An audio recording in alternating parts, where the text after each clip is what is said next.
Professor Black Ops, Cybersecurity for the people. Checking my stream settings.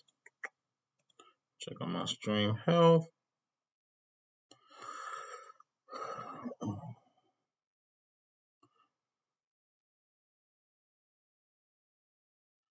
Happy Sunday.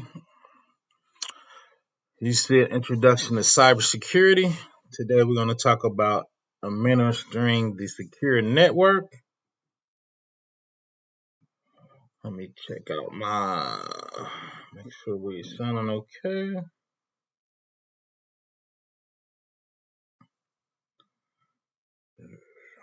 Happy Sunday. Happy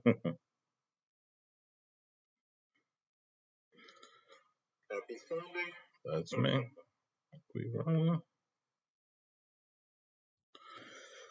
What's up, breaking into the tech? Glad you can join me. What's up, Let's?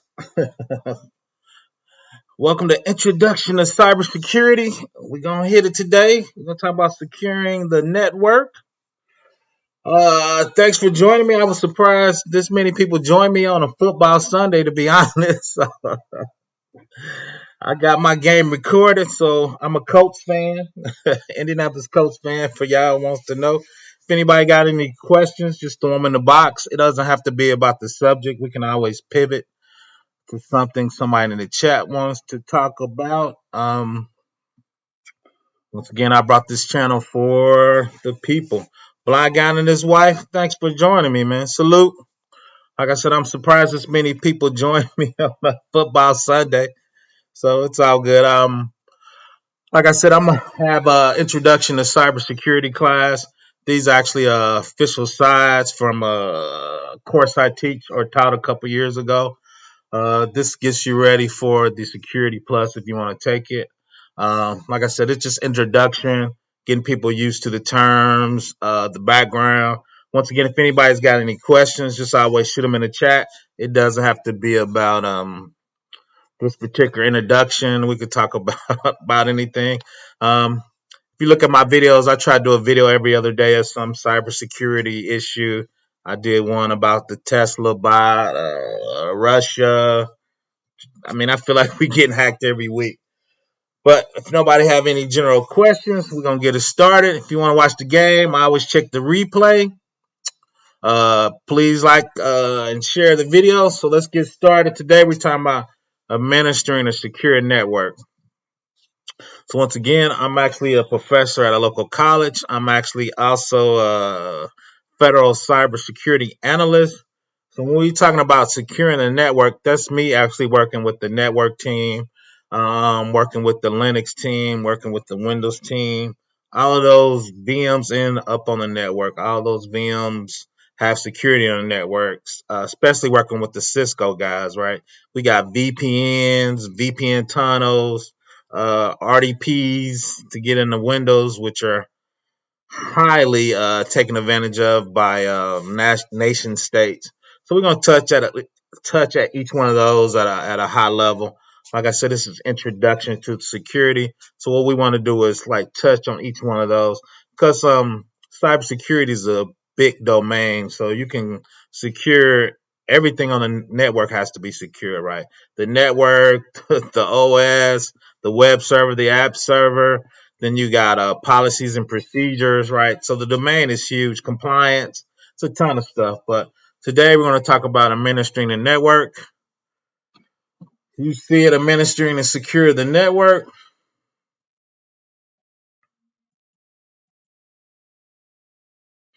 So what are secure network protocols? They're pretty standard. Rules for communication, essential proper communication between the networks. The internet, and most common one, of course, is TCPIP. Most common protocol suite used for local area networks and the internet. Comprises of several protocols all functioning together. We're going to talk about the layers of TCP and how they communicate between each layer, but that is the most common network protocol, and that's 90% of what we deal with. I do a lot of work for the government, state and federal. Most people know I worked for the Department of Defense for 10 years doing programming, web admin, network admin. That's where I actually got into security. So the IP part of TCPIP is protocol that functions primarily on the OSI, open system interconnection. It's a layer 3, provides network addressing and routing. The TCP is part of that, right? Because there's actually 2 layers on that. Transport layer is actually layer 4, establish connections and ensure, this is a big thing, reliable data transport between devices, right? So if you drop packets, they're numbered, it'll resend the packet or wait for the other packet to come back, right? To make sure they're in the right thing. Because if you're dealing with money, you don't want to drop a decimal, right? If the packets don't line up. TCP/IP uses a 4-layer architecture, network interface, internet, transport, and application.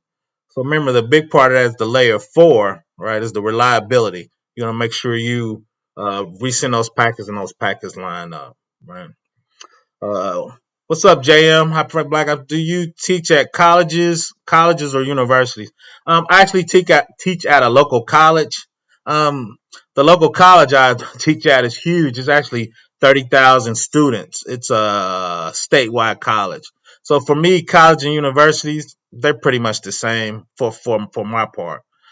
Professor, is there a code that will connect directly to a satellite that will bypass cable companies where you can have your own link and branch of the main link with user packets?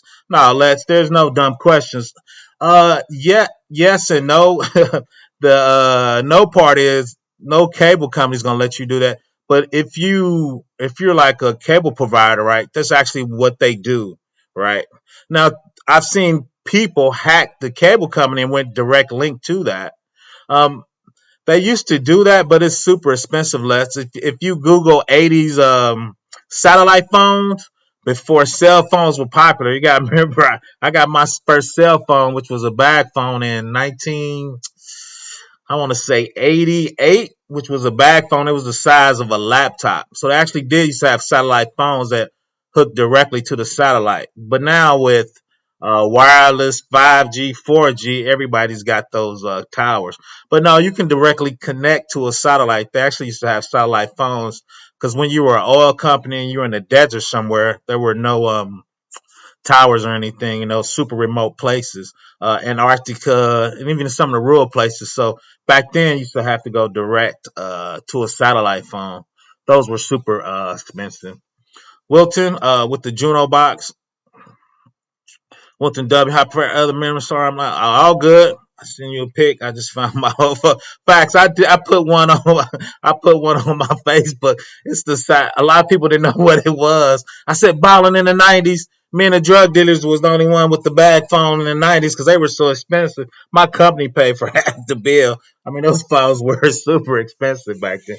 The cool thing is, like Let says with those phones, think in 20 years your phone actually got to the size of something in your ear. The reason it's getting bigger now is we're actually going to replace the laptop and mini computers. So that's why they want your phone bigger, right? If it wasn't for that, you could actually put a phone into your ear. They were getting super small in like the 2000s, but the people start, putting the apps on and you needed to see them bigger. So that's why actually the phone is actually getting bigger.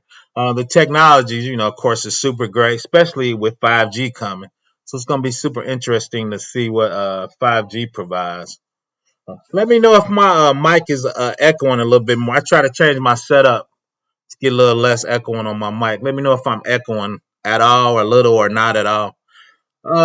This is definitely going to be on the test. Security Plus and CISP is the big dog. That's what I'm studying for. Secure Network Protocols application. So this is your TCP/IP link. So as technology comes in, the ones in 0 bits comes on the physical layer at the bottom, and it works its way up. So when you using your VPN app or your TCP/IP app, a lot of times it comes at 7, works its way down to level 1 with the zeros and 1, then it comes into your PC, right? So at the bottom one is physical, data link, network, transport, session, presentation, and application. Right. So I think A lot of times when you come in directly with FTP, I think FTP comes in at the level 4, which is the transport level, right? It's not an application. It is an application, but it's skipping a lot of that and helping you do that for. Thanks, blind guy. Like I said, I got my hood set up. I try to get some soundproofing in here, so I actually just put an old mattress up on my wall. I shouldn't say that. I actually just put a mattress up on my wall to see if that'll take care of it till I get my soundproofing. I appreciate that. So let's go on. Mm. Several basic TCPIP protocols that relate to security. SNMP for management, simple network management protocol. A lot of guys I know wants to be network admins. So when you do Cisco, a lot of times you're working in the SNMP on the Cisco. DNS, domain name system. FTP, file transfer protocol. That's usually in the clear, so we usually don't like FTP. We usually like an S in front of it for secure. There are also email products that are not natively secure. Steps can be taken to protect email correspondence. So from a security perspective and transferring data, those are the secure things you want to use, except the FTP. Trying to figure out, I need to update those slides. So we just talked about the SNMP, used to manage network equipment, and is supported by most network equipment manufacturers. Allows administrator to remotely monitor, manager, and configure network devices. Functions by exchanging management information between networks. Each SNMP managed device has an agent of service and listing for and to execute commands. Agent passwords are protected. Password known as a community string. Security vulnerabilities was in SNMP 1 and 2. Now version 3 uses passwords, username, along with encryption to address the vulnerability. So when you first start doing SNMP, especially from a Cisco or Juniper Messenger, all that stuff was in the clear on the network, right? They assumed that you couldn't breach their network, so they didn't really secure that type of management. They never thought you could get into the internals of the infrastructure, right? But we know that that's false, and nation states do all kind of weird things. So, every time I think we're getting better at security, right? There seems to be some breach. There seems to be some ransomware attack. There seems to be some fraud, right? So it's so many ways to actually attack a network or a company or tricking people into thinking you're the help desk and they give you your passwords. There's just so many ways. We use moving blankets to soundproof one on the floor and one on the wall. Yeah, I'm starting to do that too, Blind. So I got some few things coming from Amazon, so I'm hoping to get that tightened up. I was just trying to see if that would actually work. So I'm definitely on the blanket moving around. So this is going to walk through the DNS. DNS basically takes your URL and compare it with your IP address, right? So a lot of times when you type in a URL, right, it's going to get the IP address because the IP address is actually on that server, VM, or device. The URL is not on there, right? The IP address is on there. What's up, Maddox? Glad you could come. So for a DNS server, look at step 1 in the corner. It says, what is the address of the COM server? It's 1035.87. Step 1, it looks up in the DNS server. The DNS server sends it back to the DNS lookup server. It says COM is 1035.8377. It goes back to the DNS server. The DNS server actually pushes it to the 1035.83 server. Right, then it pushes it back up to the DNS server. It sends it, then it looks for the www.nashville.com server, which is 206.26.19.3. Right, then it goes back to the laptop that was actually looking for that information. So, but behind the scenes, the big deal is the URL is actually mapped to an IP address. And when you are an admin or a DBA, that's what you actually put in the config files. Like when I used to do Apache and Tomcat for Java installation, the IP of that server would be on the, actually on that VM. Then inside Apache, we say that URL goes with that website, right? So that's the big deal is that from a domain name service, URLs matching it to the IP. So when you go on the internet, right, they're looking really for IPs behind the scenes. Oh, facts on the BIC is coming. I think I did a couple small videos on that, Maddox, talking about BIC attacks and the I'm calling velocity of them, and how often they attack. Coming, Maddox, they're here. So I think I did two videos on BIC attacks. So they're definitely in my back videos. So yeah, BIC is here, not coming. It's here. DNS is often the focus of attacks. DNS poisoning, substituting a fraudulent IP address to make you go to the wrong server, can be done with the local host or external DNS, can be thwarted by using domain name system security extension, adds additional resource records and message header information can be used to verify the request has not been altered in transmission. Attacker asks for valid DNS for a zone transfer. A zone transfer allows the attacker to access the network hardware and operating system.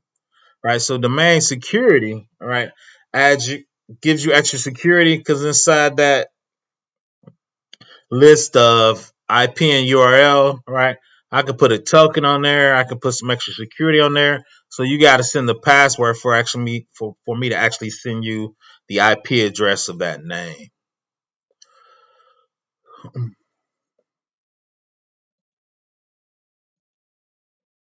I don't think I've actually seen a DNS attack in real life. I'm thinking I don't think I've actually seen.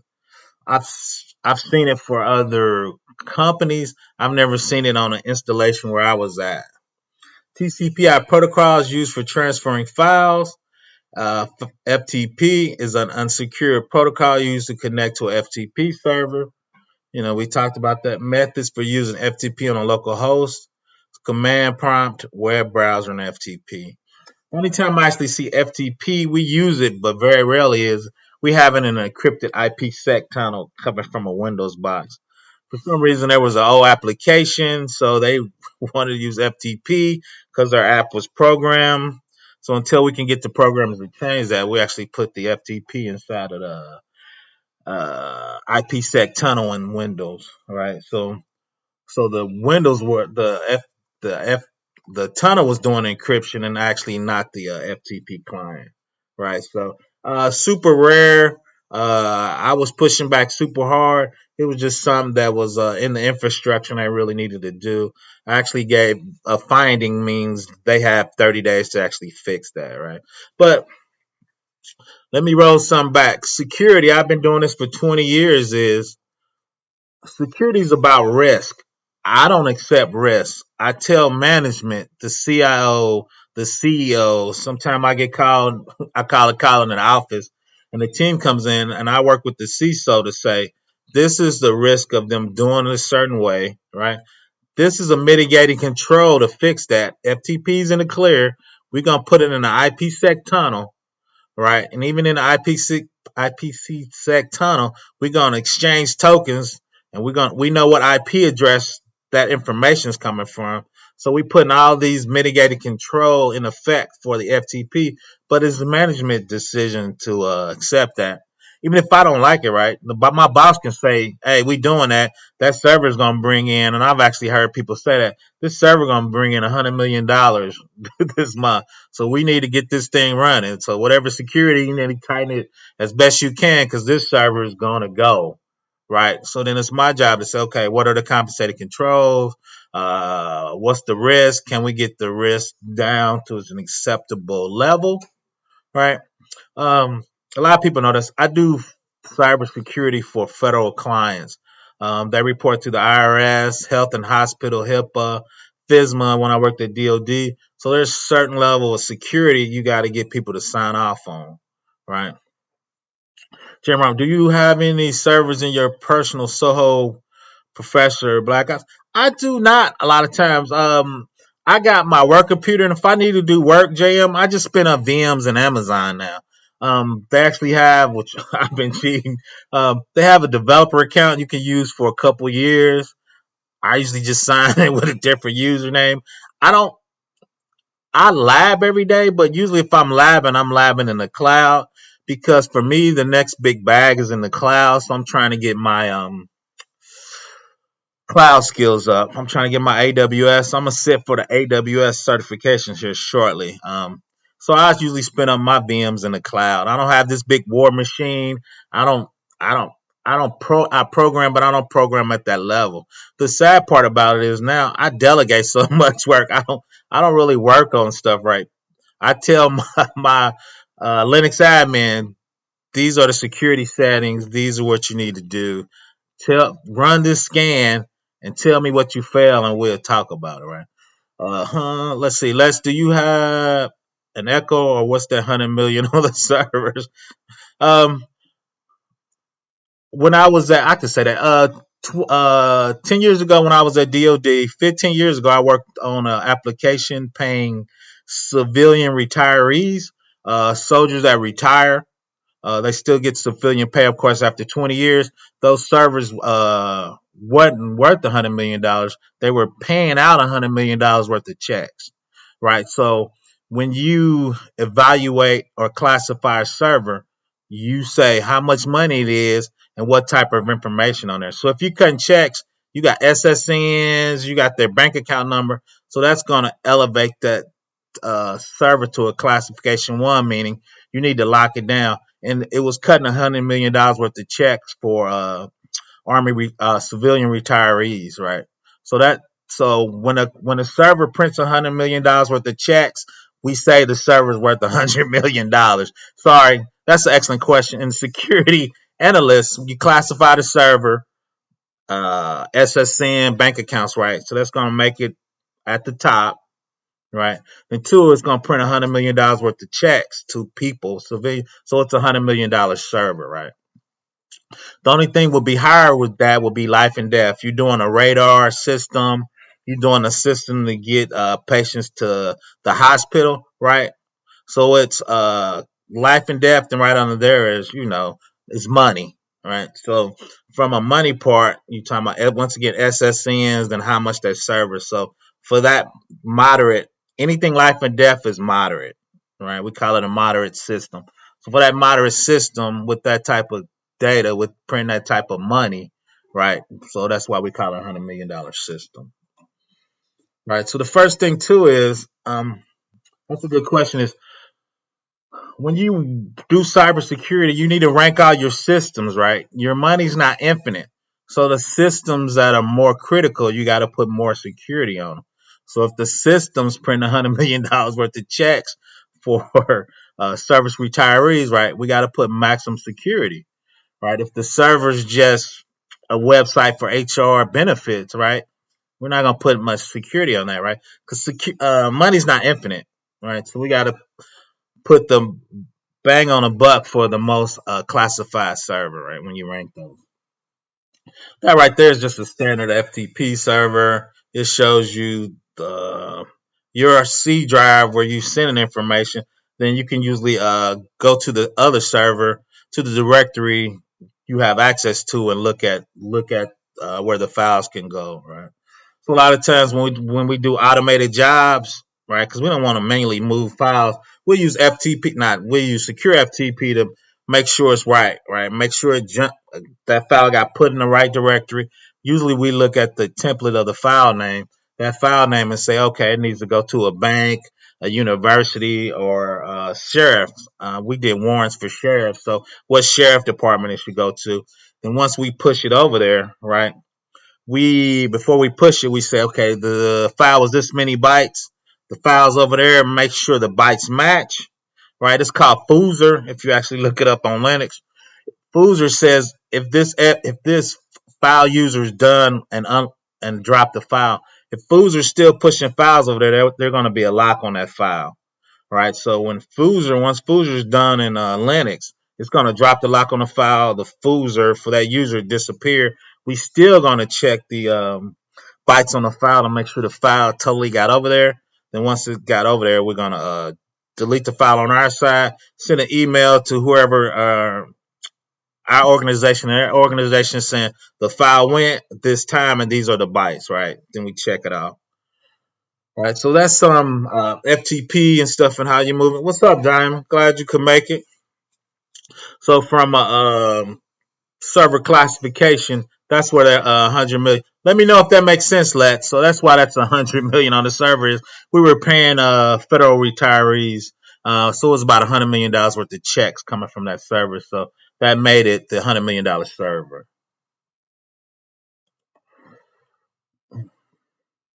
Once again, talking about FTP behind the firewall. Uh, could be a port 21 or 20.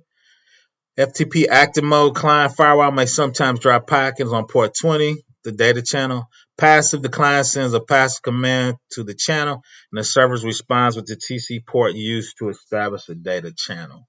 Right, so that's some reason we don't use FTP, right? Some of those are passive, and it's going to drop the files and packets. And if you're dealing with money, that's unacceptable, right? Our maintenance service for AT&T. Oh, a new LED advertising along with interstate displays overall call support. I have I'm maintain service for AT&T and a new LED advertisement along with the interstate displays over a call support. Okay, that's cool. You like maintaining servers? You cool? I did that. Well, I was a web server and an app server, so I didn't maintain the servers. I worked with our essays and stuff. FTP vulnerabilities, like we said, does not use encryption, file transfer. Using FTP is vulnerable to man in the middle. So if it's not encrypted when you send it over to another server, if I'm in between your server and I jump on a server that information is hopped to, right? I can display that stream and I could see all the information on that FTP transmission. Right. So if you're using Linux, we usually use the command TCP dump. So anything you sending out on FTP or FTPS, I'm looking at that port to make sure I can't read that information. Right. As a security analyst, one of the checks is TCP dump for that port. I can pipe it out to a file. And if I can read the data in the file, it's not encrypted, right? And that's a vulnerability, and somebody's gonna get in trouble, right? Especially if we're moving people's money, right? We want it encrypted. Only the bank or the brokerage firm should be able to read that information, right? Usually we're gonna encrypt that with keys, so on both ends. So actually, it's gonna be twice. We're going to encrypt the transmission. We're actually going to encrypt the file. So even if you steal a file in the transmission, you won't be able to read it, right? Unless you get the encryption keys for that file. Secure socket layer, FTPS encrypts commands using SSL or TLS to encrypt commands sent over port 21. The data port may not be encrypted. Secure FTP, SFTP, use only a single TCP port instead of two ports, and all the data and commands are encrypted, right? So we use the standard SSH. We're going to use SFTP, and all the commands will be encrypted. So if somebody gets that transmission or try to be a man in the middle attack, gets on the Cisco router, they don't have those Cisco keys, they won't be able to read that transmission, right? So that's what we're looking for.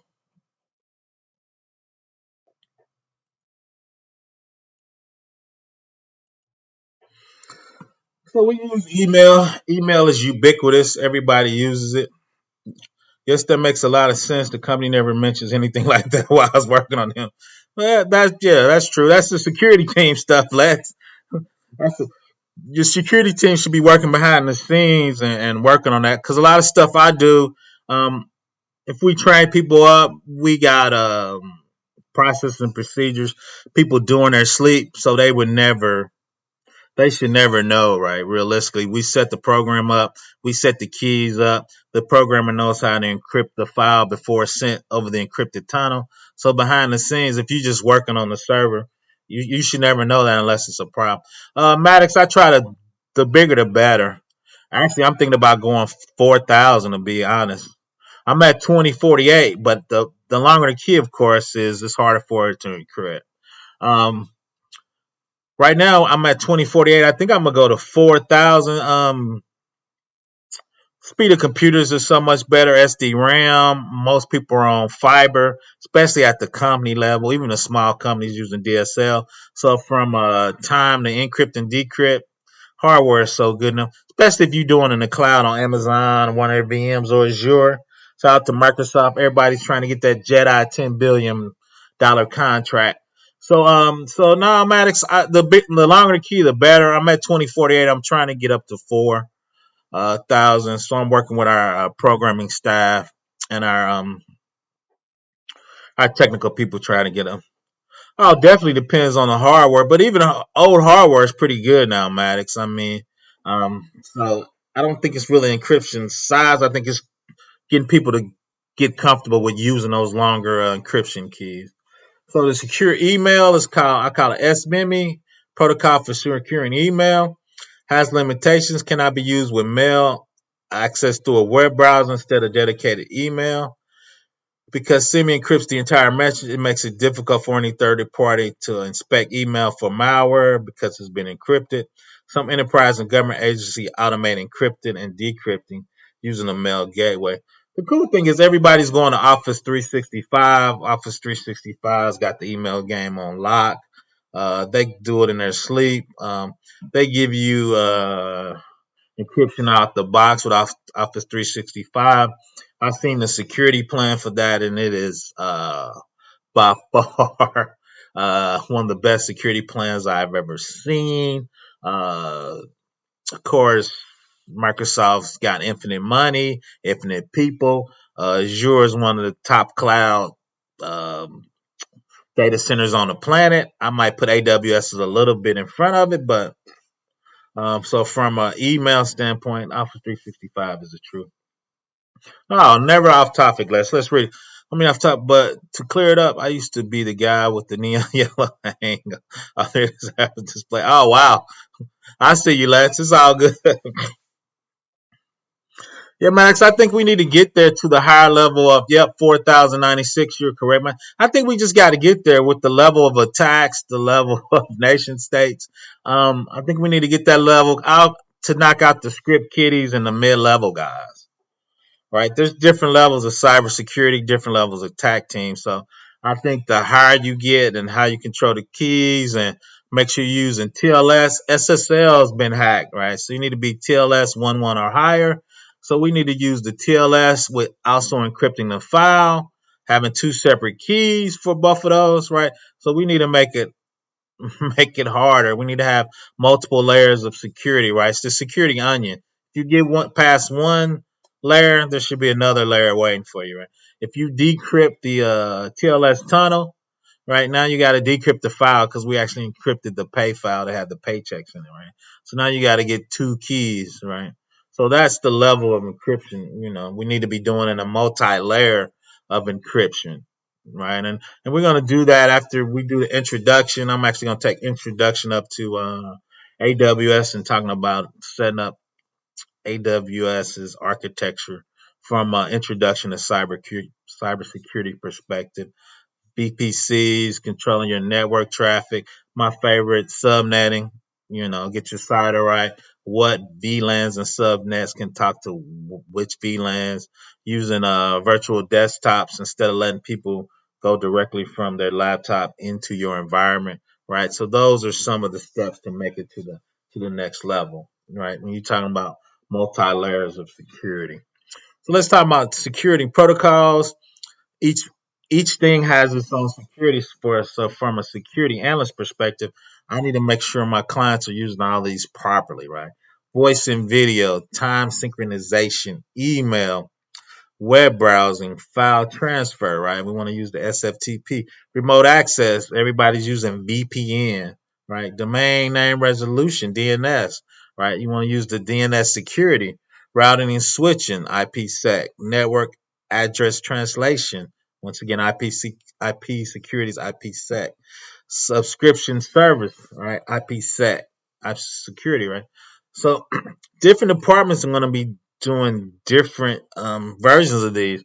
You as a security professional, you don't need to be an expert in all these, but you need to understand them at a basic level so you can say, hey, how are we encrypting those videos? Hey, time synchronization. all our servers syncing from the same time. Because if we need to trace something, if the time is moving, you can't line your transactions up. What is a transaction? When money comes through, it goes through your firewall, your load balancer, your web server, your app server, your database, back through your SFTP server.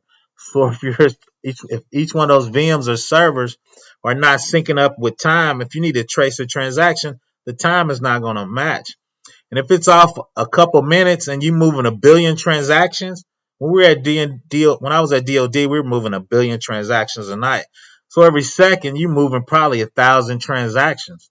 So if you're off 5 minutes, you're not going to be able to figure out how that transaction moved through your system, right? Because you need time to match some of that stuff up, right? So that's why the time sync is huge. Let's tour file, like tour files. Do I like Tor file? Oh, is that a question? Tor is in the browser that blocks your IP address. We don't. Since I work for a federal system, if you coming in from a Tor browser and I can't figure out your IP address because you bouncing it through Antarctica, I'm gonna block your transaction. Why? We're the government. We need to know where you're coming from. We're not about your privacy. It's about us. So if you're coming through a Tor browser on any of my government sites, you will be blocked. You will be blocked. So, torrent. So, what are some of the basic things I can do to beef up my security in my Soho? Um, from my perspective, I'm old school. It's a thing called, and me and Gay Baby, I love Gay Baby. We go back and forth. There's security checks. Some is called STIGs. Some is called CIS. If you Google those and you put Windows 2016, both of those are federal level checks, and there's 300 checks for you to secure your VM or your host-based systems. That's what I use on my system, but I'm old and crotchety, so I'm used to that. So if you Google CIS and say I'm using a MySQL server, it's going to show you about 250 checks you need to do to make sure that's hardened to a federal level, right? And once again, you're a small office. I don't know, JM, if you want to sign up for that heavy lift. But what I would recommend, if you just do Stig Viewer inside Google, then look at your OS, Windows 2016. If you're using MySQL, you don't have to do them all. Just look at them. Look at them. They're ranked from Category 1, Category 2, and Category 3. Category 1 is a few of them. High impact, meaning they're being attacked in a while. I would take and do the Category 1s. It's probably going to be, if you're talking about Windows 2016, it's probably 15 of those. So if you lock down those top 15, that's going to kill everything in a while, and that's going to get you moving in the right direction. It's a heavy lift, but even if just reading it is going to get you thinking at a different level, right? Because they start talking about things, and they have a description in there too. They have a fix, run title, a discussion, and they discuss why you should put this security setting on. From a small Soho office, if you're talking about web server, app server, database, you got a couple apps.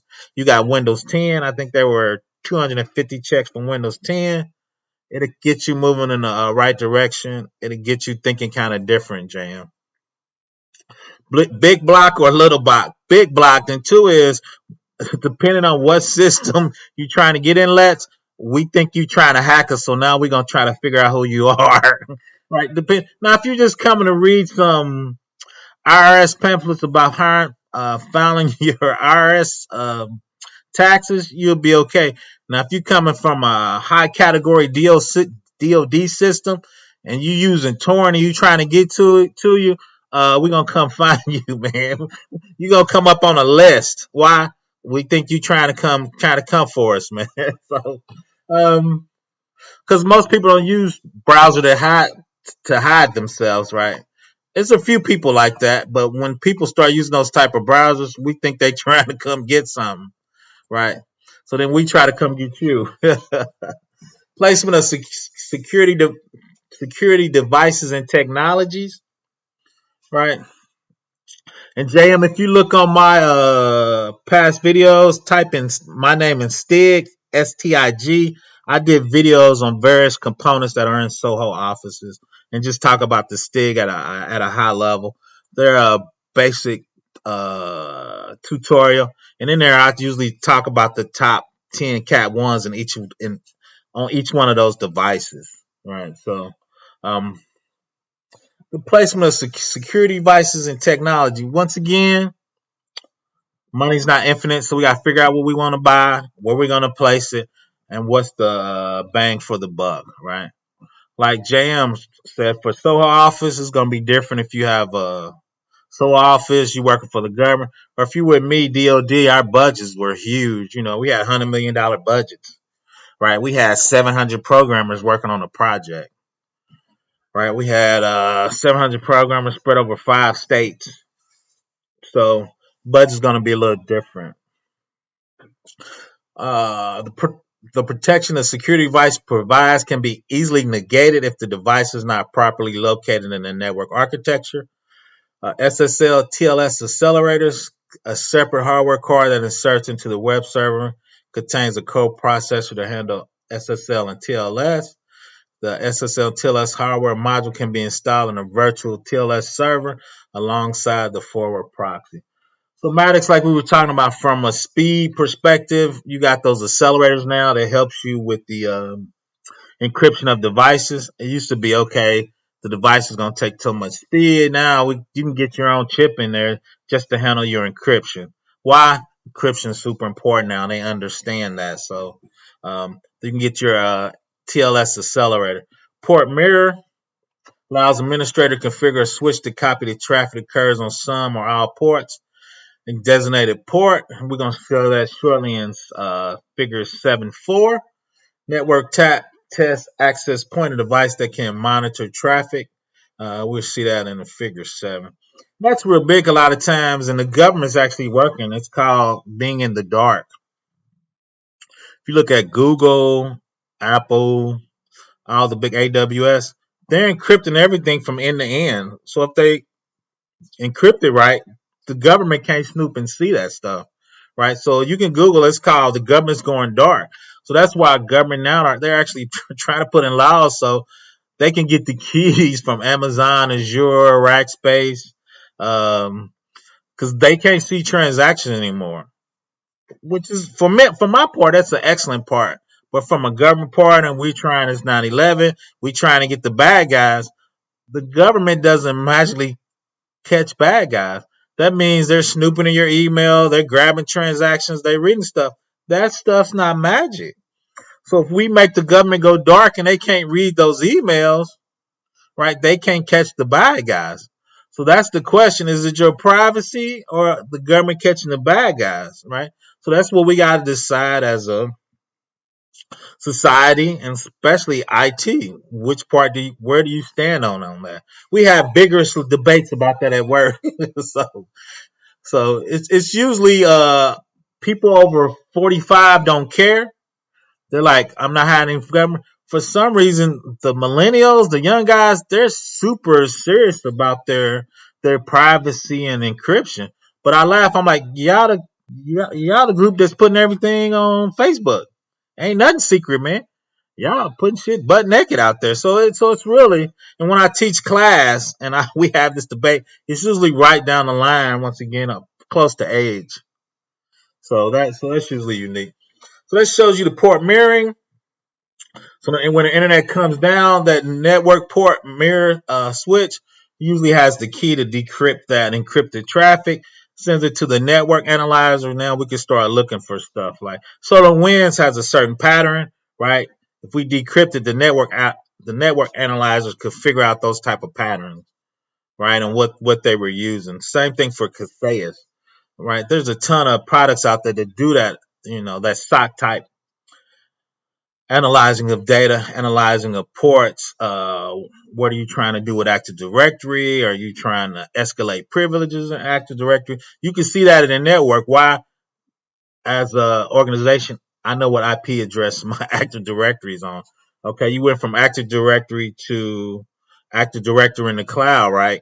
So now you're trying to escalate your stuff from on-prem to maybe in the cloud. So as the network analyzer sees that, it'll start sending out emails and alarms to the security team or the SOC. Right? Then the SOC will go get into action on that.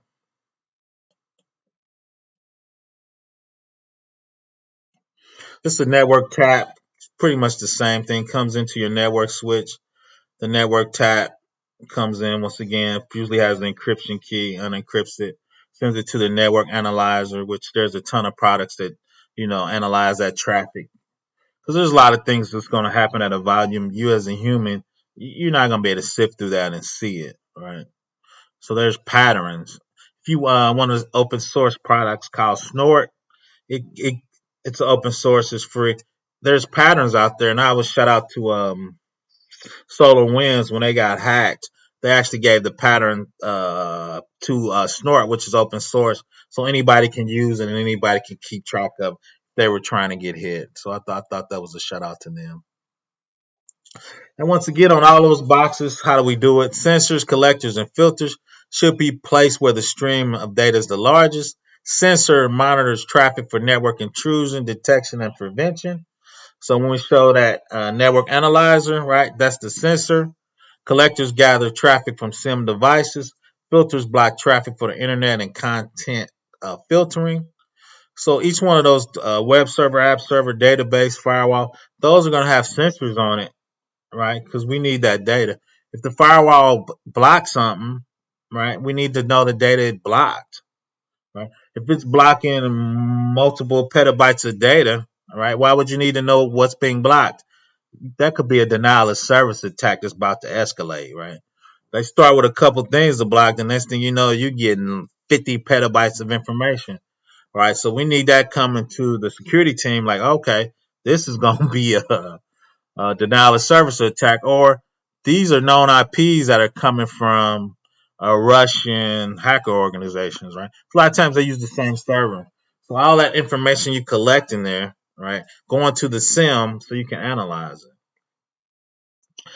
Well, this may be worded, but is big tech powerful than the government at the moment?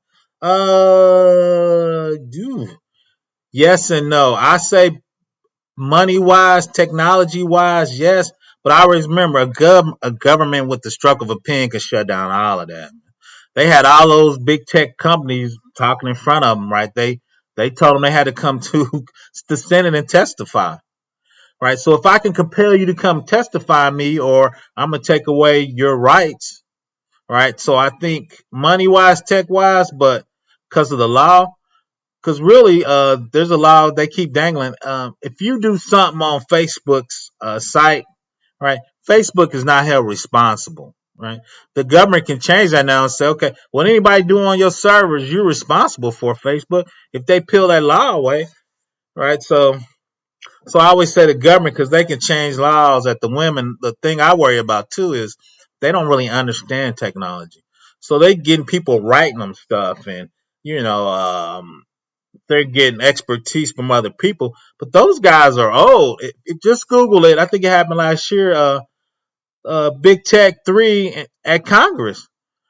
So I like Maxine's wife. She's 80, man. She don't even have a Facebook account, man. What she know about big tech, right? So I mean, so that's for me. That's the caveat on that. But I would say big government, because you can always do something with a law. The thing I worry about too is on the other side of that, Big Three gives a lot of, people don't realize they give a lot of campaign donations. So you get a lot of power with campaign donations. This is a true story. I do security for a government installation. I was actually arguing with Azure. I told them they're federal. It was about 5 years ago. They did a federal cloud, and I basically told them it was bullshit. I put my hand on the Bible. My mom just passed. They sent they sent people from Azure to talk to my boss and tell him, what the hell does John know about Azure security, right? So it was interesting to see their lobbyists come to my government organization and talk about me personally. The cool thing is, though, I went it through my boss. My boss agreed with me, and the cool thing though is I got on I got on a back office panel with Azure, and we actually went through the FedRAMP settings for Department of Defense, which is STIG. What I thought their federal cloud was missing, so we actually got it figured out. But for them to have their lobbyists to come in, because they were bidding on some work, and I think I actually blocked some of their work. So when you have your lobbyists come, and they actually talked to one of the ranking members in my state that actually came and talked to my boss. The cool thing about that came out of that was we were doing good work. We were putting extra security on the vendors. The number 2 ranking guy liked that because he thought we were protecting the constituents of his state. So he got to pump his chest out saying, my guys, I guess I'm his guys, were doing what they were supposed to do. At first I'm thinking, David Chappelle, when keeping it real goes wrong. I thought that was me for a minute. so, so when you doing security and you talking about it, things can go up the chain and weird things can. The cool thing for me is I've been doing this for a long time. People usually back me up, but I know what I've been, like I said, I'll stand on my soapbox with the best of them. So I took him to Stigs. Shout out to Maddox. Need more Stigs. I will. I get the hook of the Stigs going again. And I just walked through a couple Stigs and I said, your cloud is not doing this. So if your cloud's not doing this, you can't say you could take DoD data. Now you could take some FedRAMP data from something else. DoD is very restrictive, right, on how they want you to do it. Now, if you get the DoD to change, I'm cool with that. But currently now, you have to follow STIG. So they got it. And once again, Azure, they got money. So 3 months later, they fired the guy I was arguing with. And I ain't going to say fired. They moved him. They had all that stuff figured out. They had special STIG VMs for when you spin up. We're going to talk about that. A lot of people don't realize that both cloud vendors, you have a commercial cloud. Amazon just had a STIG cloud, meaning it's the FedRAMP cloud, charge a little more. Then they actually have a government cloud where you actually have to be a government organization or a vendor working for a government organization to be in this cloud. Why would you have a government cloud? I want everybody in that cloud reporting to a certain security level. When I do the commercial cloud, ProfessorBlackOps barbecue ain't doing no security, ain't doing no STIGs. And if you remember a couple years ago, VMs got hacked. Somehow they privilege escalated on a VM, took over the root. Then they took over all the guests that was on that VM, right? Because one of the persons on the guest VM didn't have any security, so it escalated itself, took over the root VM. Then anybody on that box, they had carte blanche to that box. Right, so that's why there is a government cloud. Amazon has one, Azure has one, because a lot of government cloud at a certain level, everybody in there needs to be doing the security at a certain level. Right, still doesn't mean you're not gonna get hacked. Still doesn't mean you're not gonna have problems. But at least you know everybody on that VM is reporting to the IRS, OSHA, HIPAA, FISMA, somebody, right? But you big blocked them. I was surprised enough. Actually, they might actually offer me a job at Azure. I was meeting with one of the ladies. So it's cool, and we're gonna get in some of that stuff. In the future, like I said, we're gonna talk about the cloud, how it mirrors the STIG, and the STIG actually is called FedRAMP, which actually is the STIGs in the cloud is called FedRAMP. Different security, close to the same security posture. So you'll see guys talking about FedRAMP when they're going to a cloud. I'm actually giving a presentation at the Midwest Security Group. I think I actually put my abstract in to do one. I don't know if they're going to accept it. They asked me to submit an abstract, so we'll see. Let's see. That guy that uses jailbreak Apple every new phone, they used to True. Where True got caught out with him again. Now that is true. A lot of times they do hire those guys because they want that level. They want you doing that internal so they could do. The cool thing I like about Apple though is as soon as some come out or some jailbreak, they fix it pretty quick. Now Apple, every now and then they might have something dangling from a finding or open security hole, but Apple usually gets that turnaround ASAP on their thing. So back on the switches used to combine multiple network connections into a single link should be located between the routers and security that can detect and stop attacks directly at the server. Correlation engines aggregates and correlates content from different sources to uncover an attack. Should be in protected internal network using data collected from logs from different hardware. So that correlated engine, that's what you need because when you get hacked, you got to trace that transaction through your whole network again. So you need the correlation engine. And it went from your outside firewall, internal firewall, load balancer, web server, app server, database, right? Then it's gonna so when something gets hacked, you need that correlations engine to figure out where it got hacked, when it got hacked, and what records did it touch, right? So if that's a row SQL injection, I need to figure out did it take 10 records or did it take my whole database, right? So part of the logging of the correlation is that web server count. I should be logging every select. So if it selects 10 billion rows and move them out to a file and put that file on one of our SFTP servers and it sends it to China or Russia, we need to follow the source and IP addresses from the correlation server to figure out where that went, right? We're going to be responsible, but you need that transaction going through your correlation service to keep track of that, right? That's why that's huge. Security logs can reveal types of attacks that can be directed at the network even if the attacks were successful. Yeah, some of those attacks is going to steal it. We need to just figure out what records got stolen, right? Is that 10 records or 1,000 records, right? If you deal with HIPAA and you're negligent, it's $1,000 a record, right? So we need to be able to figure out how many records they're stolen. Providing detail regarding requests for specific files, that's access logs, audit logs use records which user perform an action, and event logs, any unsuccessful event and the most significant successful event. So one of the things the STIG does excellently, that's not word, is Windows is it tells you which one of those events you need to be logging, right? Because Windows has thousands of events that happens on those servers in the back end. The STIG is going to tell you we need these 20 events at a minimum for you to log and for us to trace, right? So you secure. So that's one reason I like the STIG. Me and Gabe always has a friendly debate, but for me, the STIGs tell you black and white what you need to do. Now, don't get me wrong. There's still some holes. It's not the all be all, but if you new and you have a new organization, it tells you specifically what you need to do and how you need to do it. Right?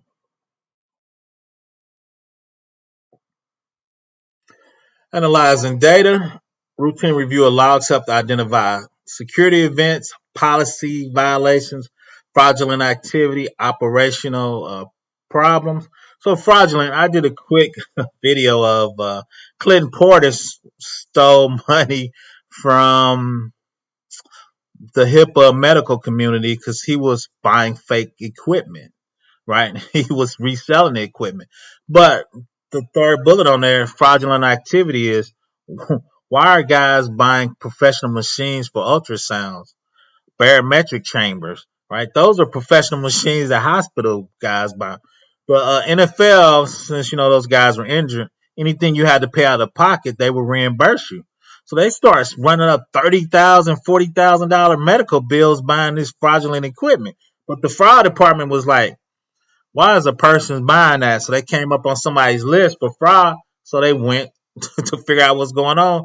And you can Google it. Like I said, I did a video. Clinton Portis, uh, 10 years Fed time. He's about to go to court, I think, next month to figure out if they're going to indict him on Fed time for fraudulently stealing equipment. That's a good side hustle until you go to federal crime, Lex. It's a good. Them dudes in federal be doing stuff to other dudes, Les. That's all I'm saying, man. I ain't trying to go doing no Fed time, man. You ain't seen Oz, man. That's an old movie. Go look at HBO. They were raping people, man. I'm just gonna throw it out there. Oz. I used to have nightmares, man. That's not a good ending, Lex. That's not a good ending. Laws can be useful for performing audits, supporting the organizational internal investigation, identifying operational trends and long-term longevity. Laws can provide documentation and organizations complying with laws and regulatory requirements. So yeah, a lot of times we get audited by Booz Allen. That's why I might go network for. So when they come in to do an internal audit, and we're gonna talk about that, is they look at the logs, they scan your machines, they look at your sticks, they look at all your computer settings, but a lot of times they're gonna look in the logs. What are you editing? I mean, what are you logging? What are you tracking? You need to be tracking failed login attempts. You need to be tracking did somebody try to log in 100 times in 30 seconds, right? A person usually can't do that. That's an automated attack, right? So that quick reputation for that 130 seconds, where's the email that got sent to the security team, right? So the STIGs map that out for a lot of those, right? For this, you need to do this. For this, you need to log that, right? So just keeping tracking of that stuff. And that's why I like the STIGs. It tells you that in black and white, right? Wow, facts, Maddox. I watched a couple seasons. I loved it, but Oz wasn't no joke, man. I worked in Inland. Okay, okay. I just asked for day. Most definitely. You got to have dates for the sim. And these thing, yeah, you got last one asked for the first quarter. Oh, definitely, I'm surprised they asked you just for the first quarter because I do a lot of IRS work and a lot of DoD work. You at least got to keep logs for 5 years. So they want to see 3 years of. They want to see the third year log. So we got to pull it off. We don't have backup tape, but we got to pull it off USB drive because we compress that stuff, right? So they want to make sure you keeping track because a lot of times, I mean, you've seen that the average hacker is on a system for a year before you figure it out, right? So so if you don't have 2 years log and he'd been on your system for a year, he could have stole that the first month he was on that log before you found him 2 years ago. All facts on that, Maddox, and we struggle with that. We struggle with the logging. The crazy thing is, a lot of people struggle with that. So even though we got a slight finding on logging, so many people struggle with that. So they didn't really beat us up that bad on on the sim and the logging because massive data, even for a Soho is gonna struggle, but even a mid-sized company. And two is you talking about those big and Maddox, you're aware that for us a small installation, we can have 300 VMs for a small web application server. We got about 15 VMs, 40 application servers, fell over for web server, a couple virtual desktops. So now you're trying to keep logs on 300 VMs for 5 years. So I mean that's tough. That's a tough game. Data from security devices, like we just talked about, almost every hardware device is designed for security can generate logs.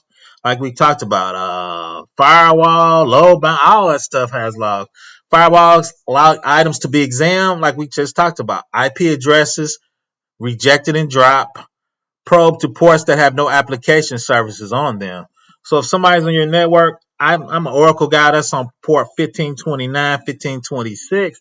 If we don't have Oracle in our organization and somebody starts scanning for port 1526 or 1529, right? That's a hacker internal on our network trying to figure out what database we're running, right? So that's why you want to probe the ports that has no application service on them. Why is somebody reporting port? If they're on our network, they should know what they're trying to do. They should know what database they were using. MySQL, Oracle, SQL Server. They should know those ports. So if somebody starts looking for those ports we're not using, right?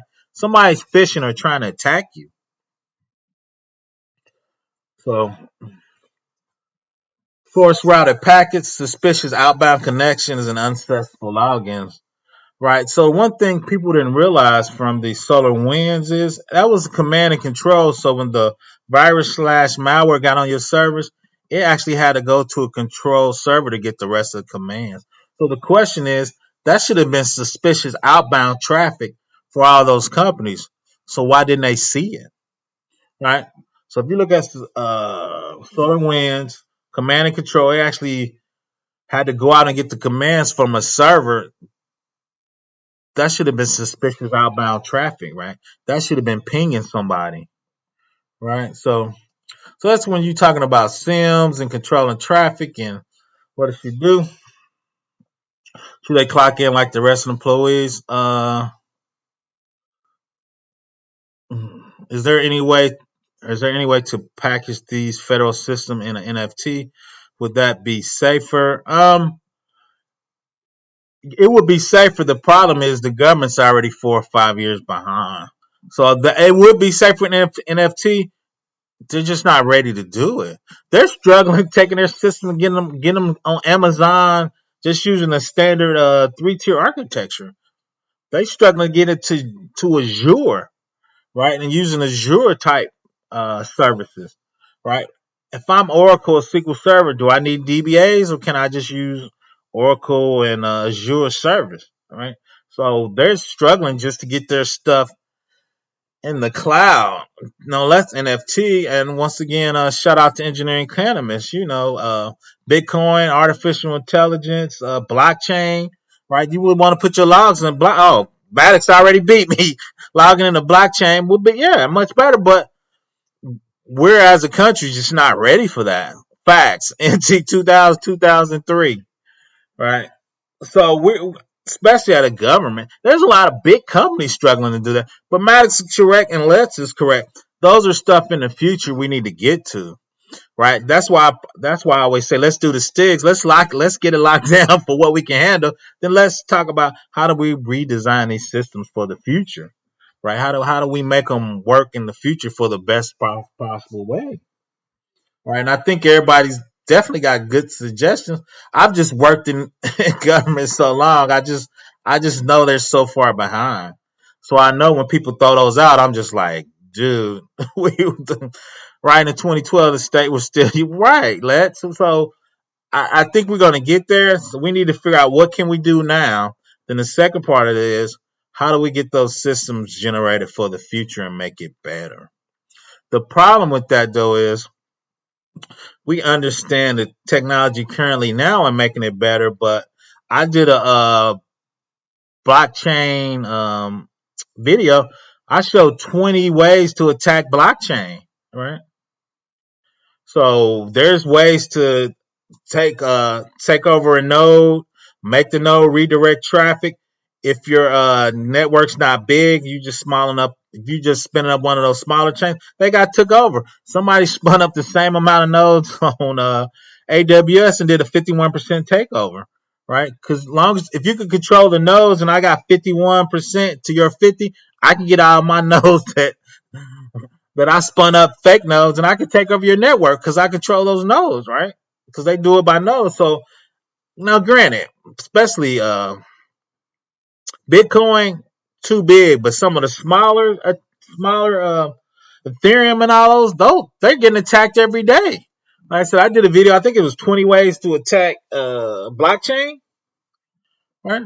And a lot of those networks aren't being programmed. They're being programmed by young guys who don't know all the security checks for a blockchain, NFT, or a contract company, right? Because when I go in Silicon Valley and I did some work out there, shout out to the guys. They're brilliant, but they don't do security. They do features to make money so they can get bought out, right? They trying to get the stock options. They trying to get to the NASDAQ so they can go public. So a lot of times security is not on the forefront of their thought pattern for their product. Their thought pattern is features because you get paid for features, right? Features to this new product. How does it work? It's beautiful, right? Security software can produce important data that can be analyzed. Data instruction protection deep. Microsoft Windows feature that prevents attackers from using buffer overflow to execute malware. So that's one of the things that's in the STIG. Are you using data execution prevention? Events that those from similar softwares can be logged along with the security level.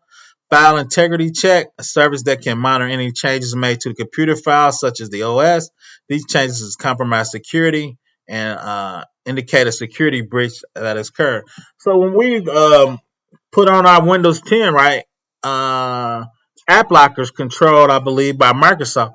So when you put all your applications on there, they say these only applications can run. These only applications are blessed. So if somebody tries to download something or if malware tries to get on there and spin up another app, the file checker and app locker can be like, hey, this app ain't approved, you can't run it, and we're gonna block it and send an email to the security team to figure out what happened, right? So those are the checks and built-in features to inside Microsoft that a lot of people don't cut on, right? There's a ton of features in Windows 10 a lot of people are not aware of, right? Let's see. Less the older guys like me want to keep the position, but don't want to adapt to change the environment. Less you might be good because depending on how old you are, like we just talked about, some of that old technology is not going anywhere, man. So I'm with you on that. Let's G. This is why we are still facts. IP4, IPv6 stuff. Like, yeah, most companies ain't gonna be in IPv6 till 10 years, right? I was at a big client. They like, dude, we we ain't getting new modules from Cisco. I mean, they can get updates, but you got to get trained on that. And a lot of the software that runs on them can't run on IPv6 software, right? So Lex, you might be good. Lex, I'm 50. I'll be 53. I'm just trying to get my cloud on, and that's gonna give me the 65, and I'm gonna shut it down. So I think the last thing I need to learn, which I'm a Gnostic, I do enjoy learning. Shout out to BGS. So I consider myself a tech Gnostic. So the only thing, and I'm gonna let Let's comment on this. As the older guy, it is harder for me to pick up new stuff. It's harder for me to stay up all night with Mountain Dew and like I used to do in the 80s with my Mountain Dew, write 4,000 lines of code, spin up my Apache server. I used to have 5 servers in my bedroom. I created my own Novell network. So I, I used to do that stuff when I was younger. Now I'm 53. I be trying to go to bed at 10, man. So, so I be trying to make it, young guys. I'm leaving that for y'all. But and we're gonna like I said, I got some old videos of Stig, so we probably go over that. Just talk about some of the different features that are out there for the Stig that you should be locking down.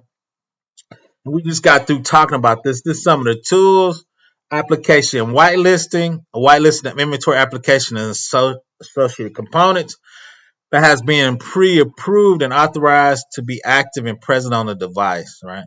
So in our company, on certain machines, unless you're a developer or you're a high-end networking guy, we control what applications run on your machine, right? A lot of people hate it, but that helps us control malware because those when they try to get on those devices, it's gonna block them because they're they're not those applications can't run on those machines.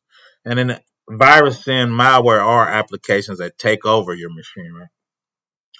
Removable media control. So when we talk about USB drives and removable hardware, who can do it? Who has read and write, and who just has read, right? So even though we have USBs, there's only a certain amount of people that can actually write to a USB, right? Because a lot of viruses and malware comes on USB.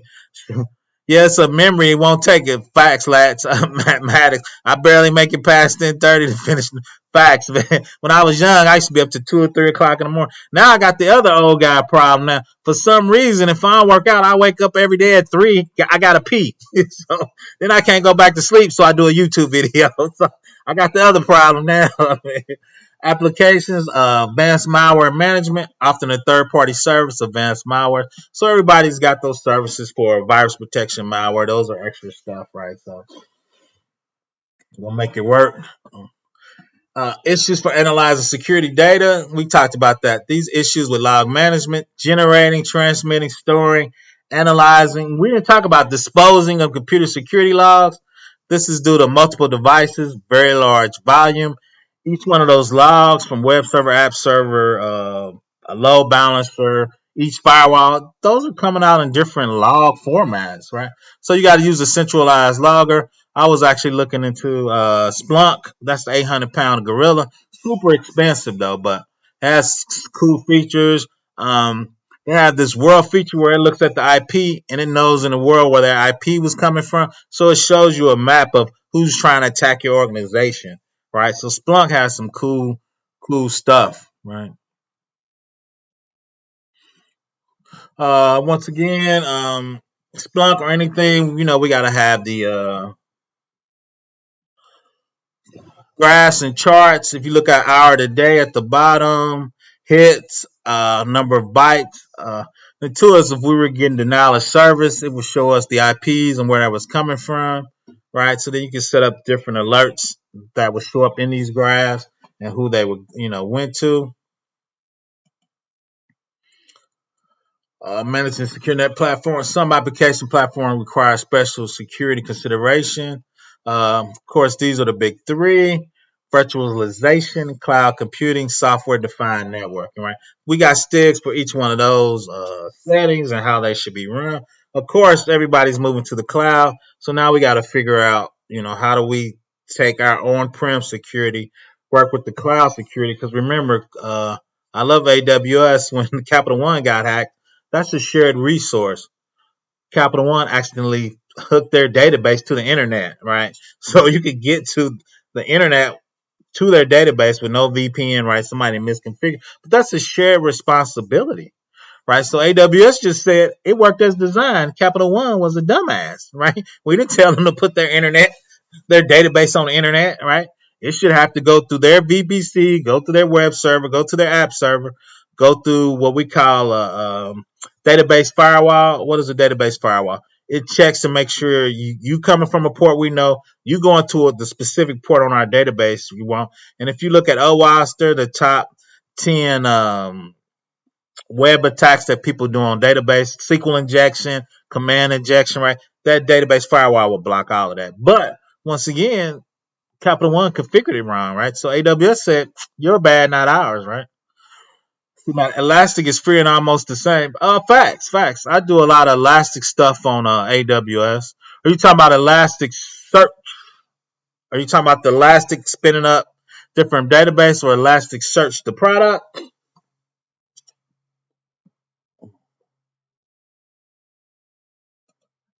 Virtualization. We're gonna walk through that. Everybody's familiar with the virtualization. Means of managing and presenting computer resource without the regards to the physical location or the physical layout. Right. I ordered the facts. They're big. Yeah, they're huge. They're huge.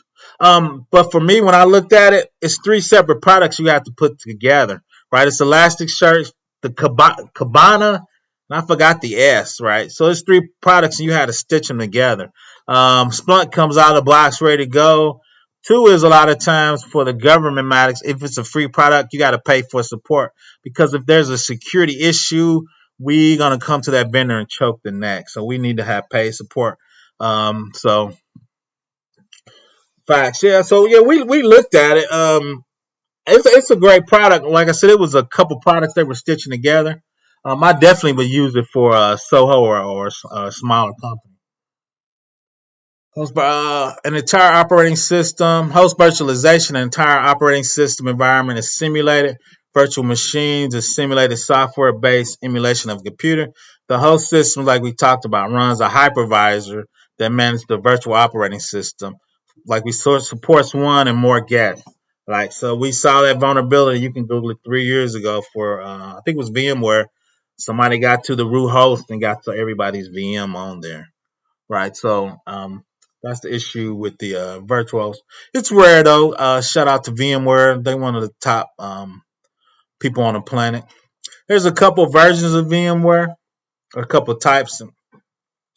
The VMware monitored program is called Hypervisor, managing the VM operating system. The two types are run directly on the computer hardware system instead of the underlying OS. Type 2 is running the host OS, much like an application. So you see the one on the left is the typical one, hyper guest one, type 1 hypervisor in the hardware. Look at type 2, runs the host OS much like a application. So you got hardware, then you got the host OS, then you got the type 2 hypervisor, right? So the type 2 uses less resources per application, right? Because the host OS is managing a lot of that hardware for you that you don't have to manage for yourself. Okay, container application cells holds only the necessary OS components that are needed to run that specific application, reduces the necessary hardware, software, and RAM storage, allows for containers to start more quickly because of the OS and not have to be started. So I'm sure everybody's aware of Docker. That's probably one of the top ones. There's two of them. Of course, I'm blanking on the other one. Um, so Docker is you put your application in the Docker. The Docker container manages all that for you, right? So if you look at the binary libraries, handles all that, and your applications, you can run multiple applications in the Docker. Once again, if you look on the back, I did a Stig. Video on Docker, and I'll think of the other one. There's another super popular container out there. So a lot of people are actually getting away from VMs and going straight to containers, right?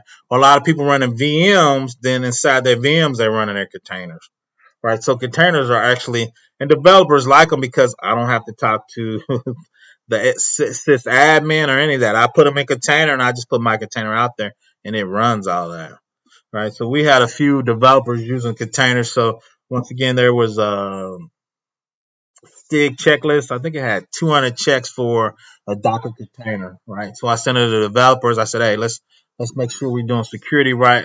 Right. Let's walk through all these checks and make sure we locking down Docker. Right?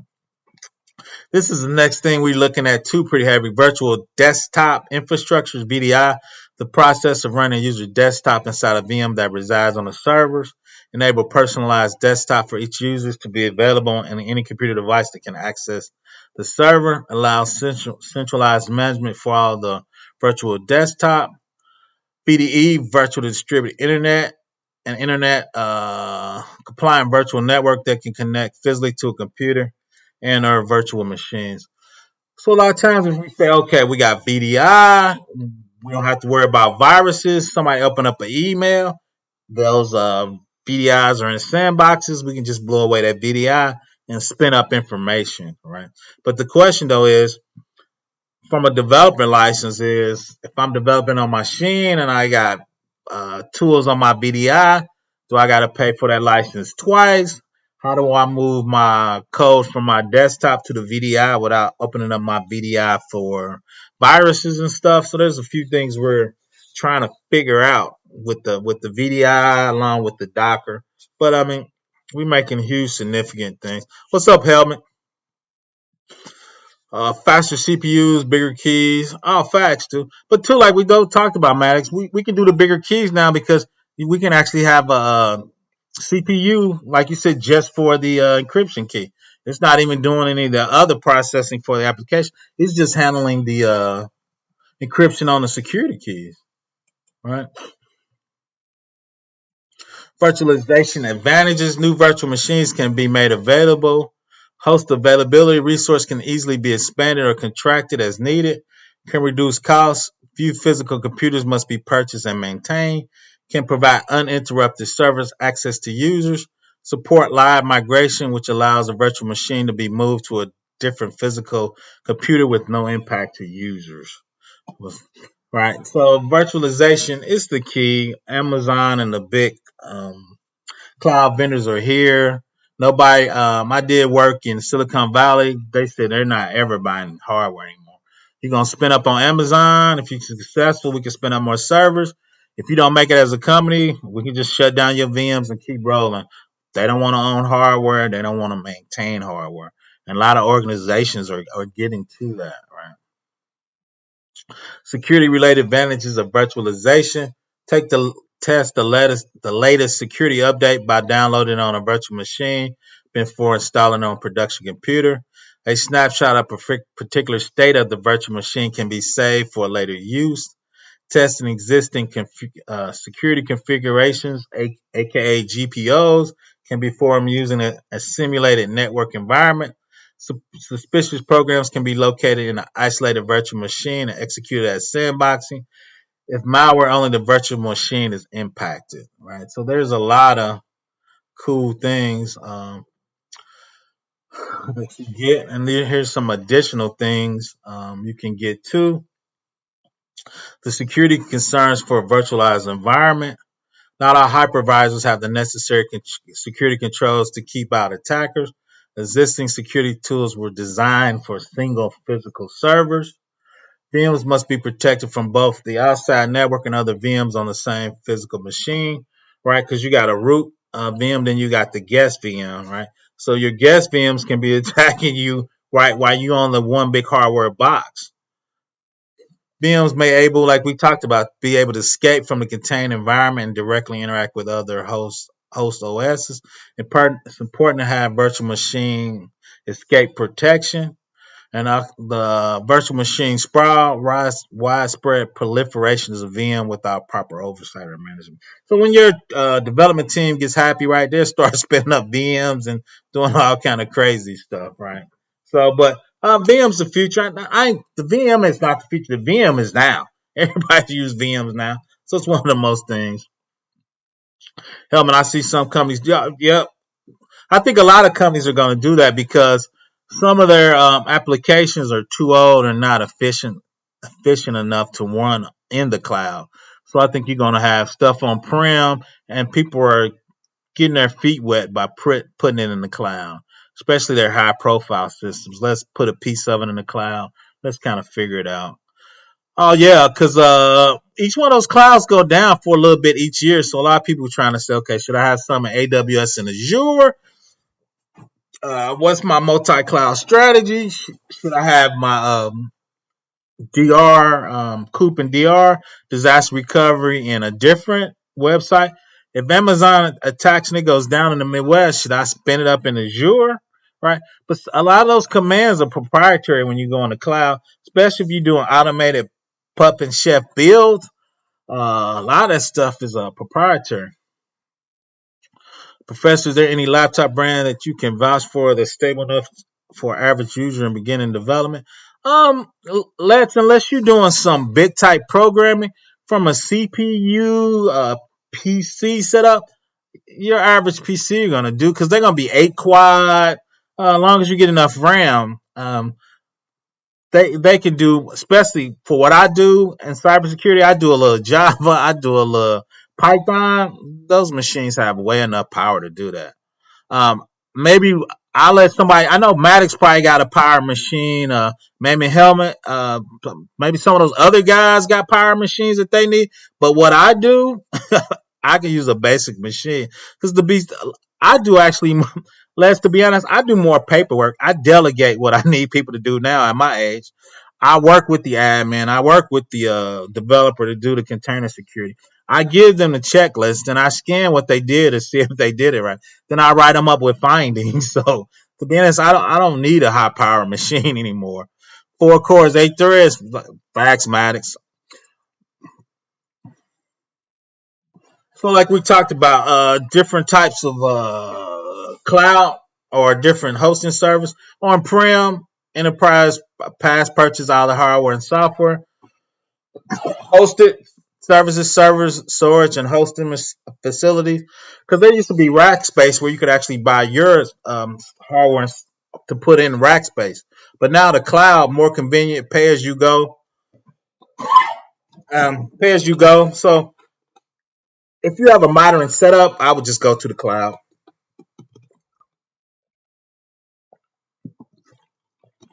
I would just go to the cloud. Everybody's moving on-prem, redevelopment, and the cool thing though now is people they purchase apps in the cloud. Like I purchase ServiceNow, and I just purchase on their cloud, and I stitch it to a different HR, and that data move over. Right, so now times you just buy different services, and you buy their cloud offering. So that's gonna be the future. Is computing's gonna be so quick, you just gonna buy people's different cloud offering and just stitch them together. Now, when you do custom stuff like AWS or Azure and you're doing your own program, but not most 9 times out of 10 now, people buying packages already done. A lot of companies figure out this our lane. People use this type of package. So now you can go buy a package. They have it in the cloud. Half the time it's either in AWS or Azure. You just buy their package and you just hook them up to your cloud. All right. Types of clouds: public clouds, community cloud, private cloud, and hybrid cloud. So there's different types of clouds. There's 4 service models: software as a service, vendor provides access to the vendor's software; platform as a service. I'm sorry, consumers installs and runs their specialized application. So if you're a vendor and you spin up your own Apache and you spin up your own Tomcat, right? I'm gonna make you put stigs on that stuff. Why? You're controlling that hardware, right? You're the Amazon doesn't control Apache. You spun it up as a platform, so you got to patch it. So now I'm gonna make you stigs. So now I need to make sure that particular Apache service you supplying is locked down, right? So that's where you meet on-prem and cloud, and you make those work together. Now, if you run a software as a service, now I got to say, okay, AWS, is it FedRAMP? Let me look at your checks. But if you're doing platform as service and you're installing those specialized components out there, right? Then I can make you stig them, CIS check them, or whoever we are reporting to for government compliance, right? Infrastructure as a service, same thing. You're deploying your own software, including your own OS and application, right? So if you're gonna put up Windows 2019, OS, I'm gonna make you stig it, right? You're in control of it, right? So I need to make sure you're locking it down at a level I like. Security as a service. All security services are delivered from the cloud to the enterprise. I've seen services, but I haven't seen a total service to do that yet, right?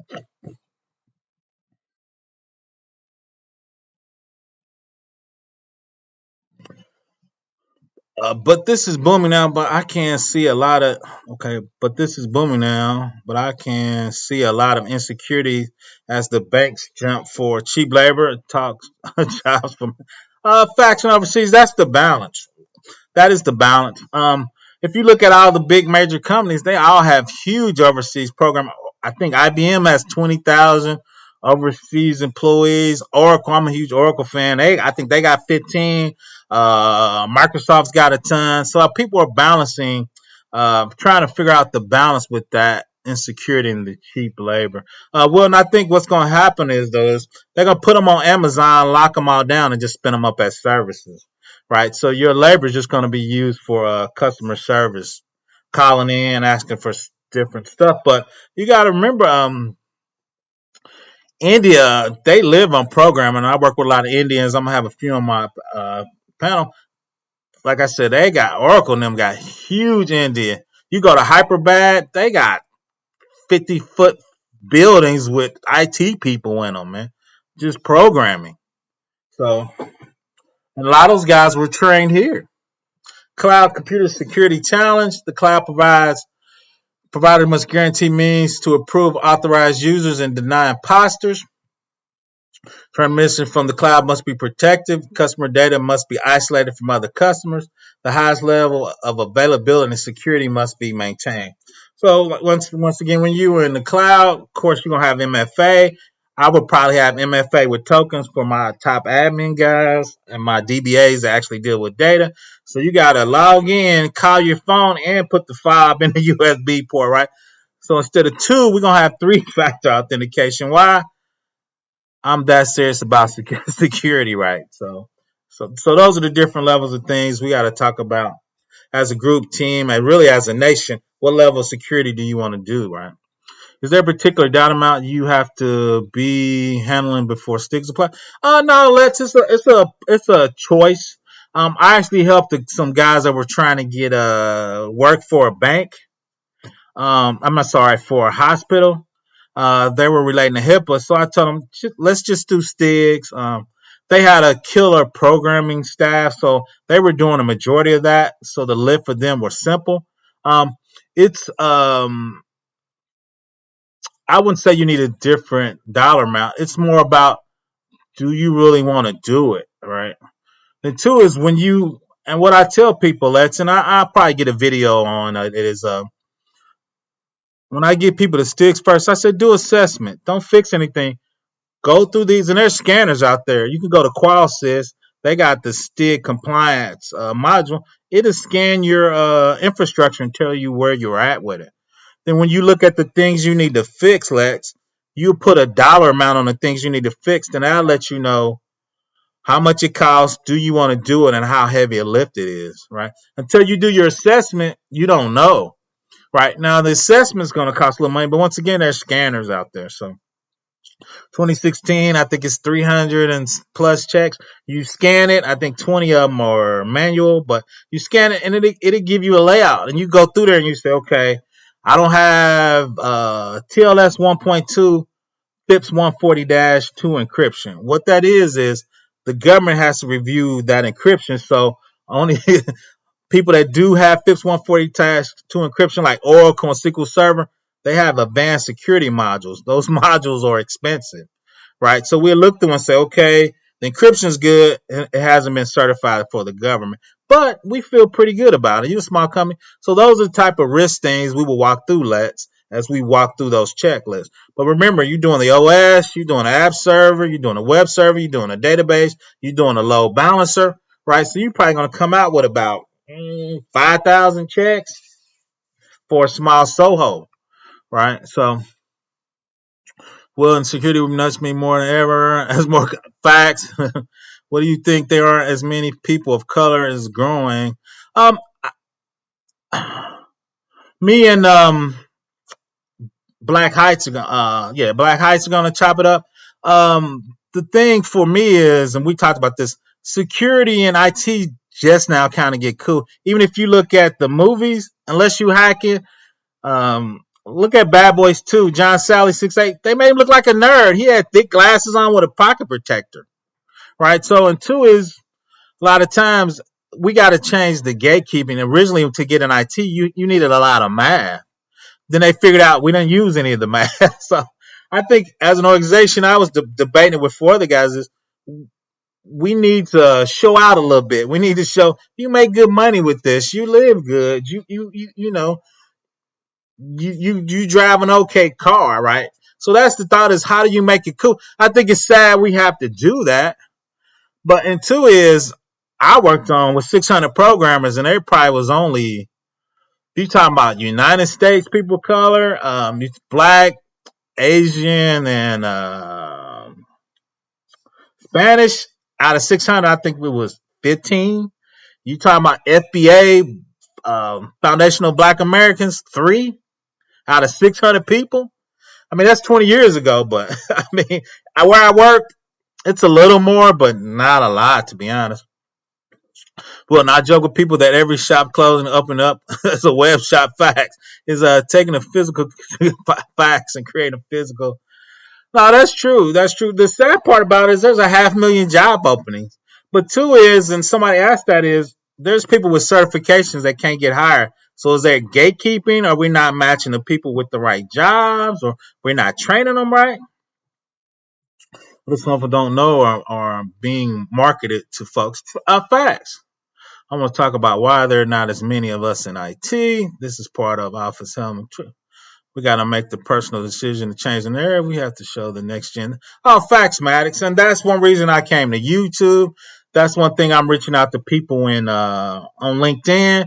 There was some young guys, confused. They didn't have any guidance. He had his certifications, but he was having a hard time getting fired. And two is I'm in a meeting with gatekeepers. So I physically ask them, why are we reaching out to certain segments of the community? Why aren't we pushing that? Right? Can we open up internships for people? Can we open up virtual interns? Can we fund people getting certs? Right? So what does that look like in the future, and how do we make that happen? DC, welcome. I'm happy to see more of us in tech. I'm 33 and working my way up through the YT world. What you studying? What you studying on, DC? What you studying? Welcome to the party, DC. Hey man, almost how Muhammad Ali mentioned, you must have to be flashy. I know we were actually talking about that, but then we talking about you want to be too flashy, you could get robbed out here, Elvin. So me, Black Heights, Gay Bay, I forgot the other guy. I'm gonna cut that slice out. I told him we don't we have like you say. I think we have to be more flashy. We have to show IT people, and we got to just show more to hackers. Only people look cool on movies as hackers, man. Any other IT job? We got the pocket protector. What was the one with the Fast and the Furious? They had the Asian guy looking nerdy. He couldn't even get with the hot woman, right? So we need to change that narrative, right? It's not all about women and getting the money, but it's about having a good job, supporting the family, and lifting the community up, right? Let's G, no advertising to our market, right? Helmet fun, people getting their cert, right? Yep, we talked about that. Welcome, DC. Keep it techie. Facts. Is Keep it techie in the house, or you just mentioned his name? Let's G. They're advertising Net Plus right now, but I want to go on the cyber. Can you drop? Oh yeah, I can drop the link. I can flex. I just need to facts, Lex. I've got lucky. Um, Let me go over these last couple slides and we'll chop on that. So yeah, so that's what we're trying to figure out. Like I said, there's a lot of YouTube channels. There's a lot of free content. Net Plus, DC. I don't know if you were aware of Tech G. He has free videos for Net Plus. So I don't know if you checked him out, his website. Um, I can flex facts. So it was Tech G. I put his channel link. He's got a series for fundamentals, Net Plus, and he's gonna create one for Security Plus. But he's got like 3 free sections for his videos to help you study for that, DC. Some of the computer challenge. We talked about that cloud access security brokers, CAS, set of software tools or services that resides between enterprise premises infrastructure and the cloud provider. Act as a gatekeeper, ensure the security policies of enterprise is extended to the data of the cloud. So yeah, I was on a security talk and guy was talking about the CAS. His company, I think it was Red Cardinal. They do that. They have security tools to help you go on the cloud, help you with your SIM, help you map those alarms out, right? Because those are so there's a lot of security companies that's going to help you get to Azure, right? Software defined network, aka I always send this to the Cisco guys. Let me facts on the cut list. So software defined infrastructure, virtual a part of physical networks so they can become more quickly. Establish a control plane and a data plane. A lot of that's pre-built when you go into Amazon and Azure. You know, you can set up your own VPC. You can spin up your own routing tables. You can control your own application. So you can kind of do the data plane and the control plane inside AWS. But from the software defined network, there's a guy out there, Network Bro. I usually check him out. He's talking about uh, software defined networks from a Cisco perspective, and he's studying for his certification, those different Cisco. If traffic needs to flow through the network, it receives permission for the software defined network, which verifies communication between the network policy of the enterprise. Once approved, the controller computes a route for the flow to take. As an entry for that flow on each of the switches along the path, can provide stronger protection, simplifies extending VLAN beyond the perimeters of the building, which can help secure the data. The SDN can ensure that all network traffic is routed through the firewall, can help capture data from NIDs and NEVs, right? Network intrusion detection and network intrusion prevention, right? Those are different modules we use to collect the data and stack it up. What's up, CL? Glad you can make it. Kind of ending it up.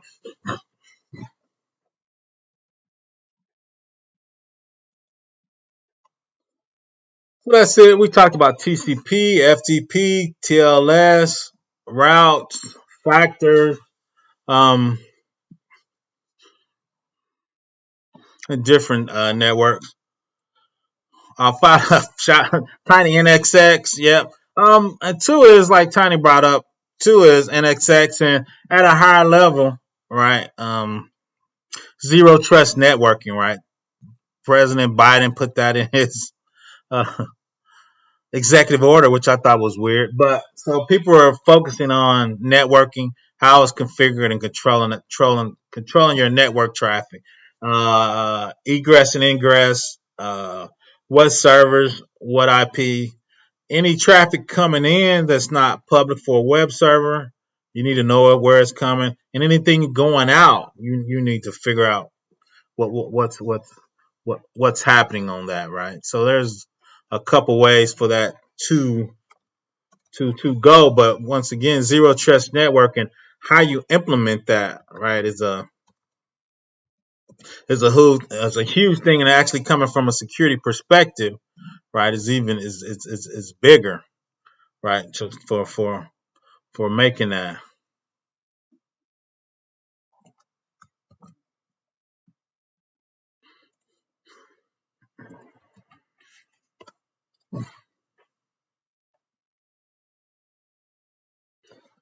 Just feels like I'm a rapper, but then I asked, what do I tell? And let me know. So, no, I feel you, and thank you so much about this. Yeah, we're gonna dig in. If you go to my YouTube, I did I actually did three, zero trust. Me and Person Center Cyber, we actually got on live, and she asked me like 20 questions about zero trust.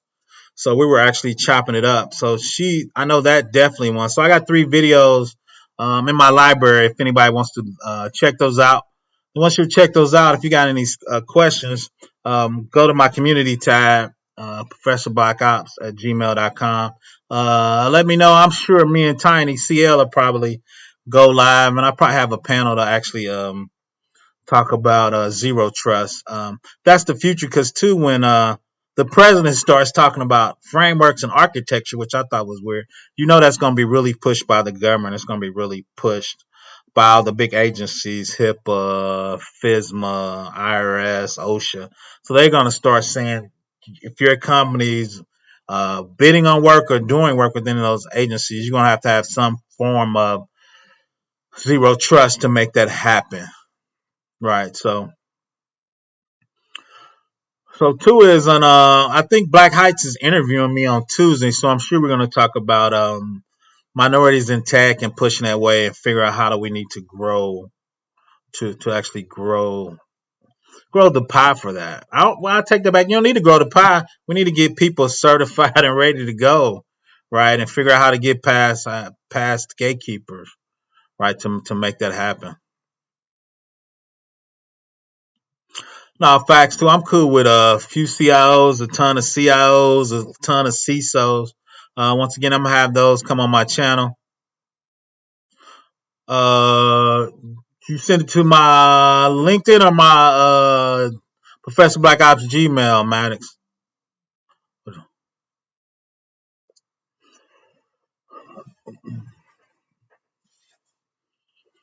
So, but two is CL. He's in there. I call him Tiny. He's just passed his CISP, which is the big security one, and a lot of things has changed for him. So, okay, I'll check it out.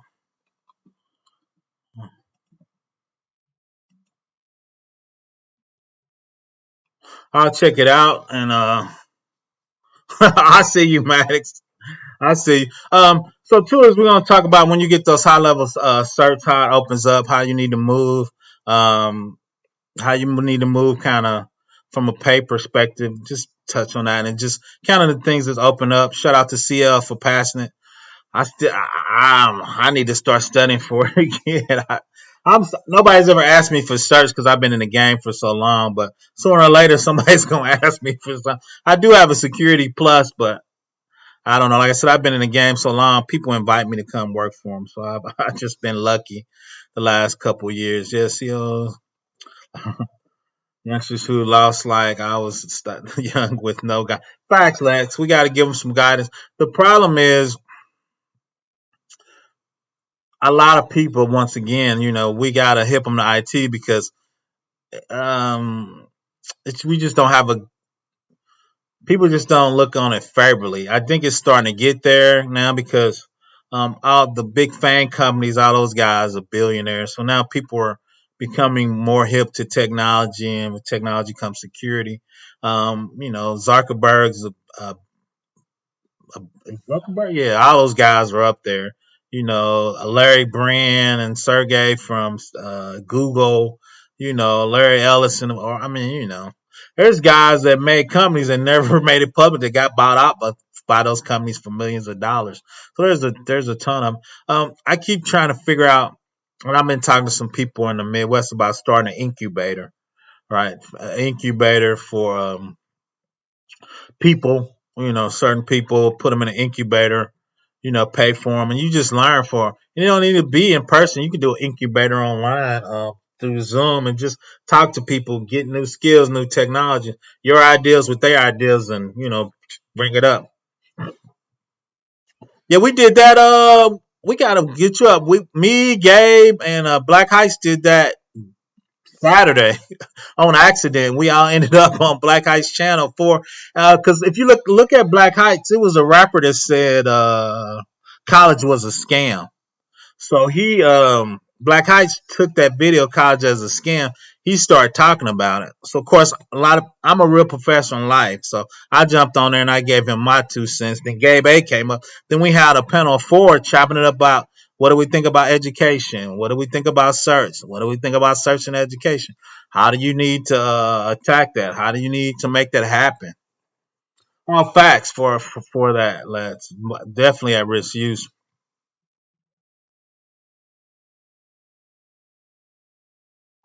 No, that's true because somebody showed me the game. The cool thing about compensation, though, Helmet, is with a glass door, red door, it's a lot of people kind of put you up on the compensation game for your region and your tech job. But we can still chop it up. But there's a lot of resources out there for the compensation game, especially for a full time equivalent.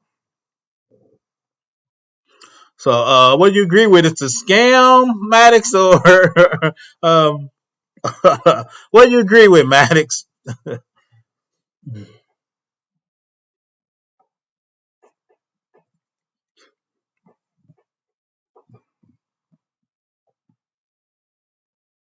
What I said is college is not a scam, but we got to help kids focus.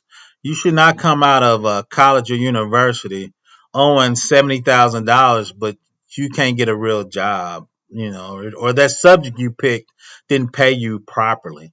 So I think the facts, Maddox. That's what I'm hitting on. You need to pick an appropriate job for your major to be responsible for your debt, and I think the universities should assist in that. Now, granted, people are grown and can pick their own major, but you got to remember a lot of these kids are 18, 19, right? They're still trying to figure out who they are. And two, since you can get free money or loans, I think that made the price of college goes up with inflation, right? Because you could get that amount of money. Because when I went to college, college was kind of expensive, but nowhere it is now, right? So I think, and two, as OGs, we need to make sure we double checking what people are majoring in. At least try to give them some guidance of like, dude, that ain't a good major. You gonna be broke and broke because you gonna be broke because you ain't gonna make money and you gonna owe $70,000. So you gonna be broke, right? So I think we need to help guide them. And two is, you know, push them in the right direction and get them going on cybersecurity, IT, help desk, and let them work their way up, to get to the proper job. And there's just so many jobs in IT alone. I mean, and two, like I said, I've done everything: programming, web admin, DBA, application, code generation, code build, supervisor of a programming team. I do cybersecurity compliance. So, I mean, I've done a little bit of everything. Less. Professor, I've seen scams run at university like it was on the news everywhere since it was a HBC. No, that's true. I think the scams. I think I've seen. I actually worked for one, to be honest. ITT Technical Profit. There's a lot of profit for profit universities. I think are on the verge of scamming, especially if you got a GI Bill. They love soldiers, right? Right, helmet. Those loans are no joke. So I do agree with you. There's a like I said, I used to work at ITT, and when I got there, I was telling all my students I was sending them to the other local colleges that was cheaper and better. Right, when I was there. So, but they end up getting closed down. But yeah, there's a couple for-profit colleges I would say are a little shady on that, or not teaching the kids what they should at that level. Right, so oh yeah. I mean, if you know Linux, that's bad ass alone to get in the door. That is true. The only problem with Linux is, and I need to reach out. I got a killer Linux source I'm gonna have on. Um, I never seen anybody. I need to Google that. I've never seen an essay job posted that you can apply for. I see those guys bubble up internally, but I don't know if I've seen a system admin is for Linux.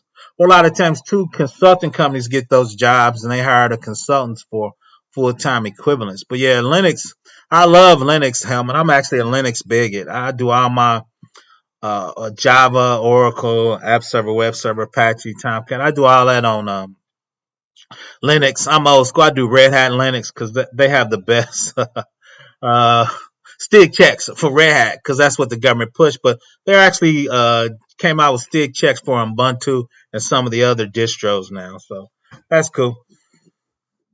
That shoe got popped a couple times. I'm sure. I'm sure. Two is, and we're talking a little bit about that.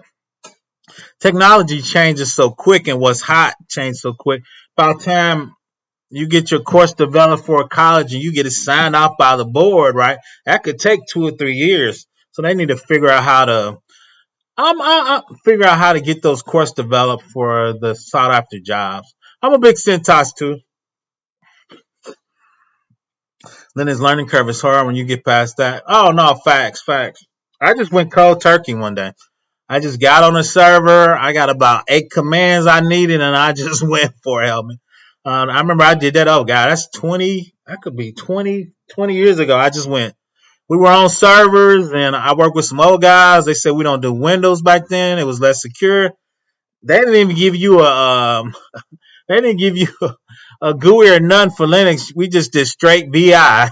You just straight VI, CD, SU, SU. If you doing commands and have at it, man. We just went for it.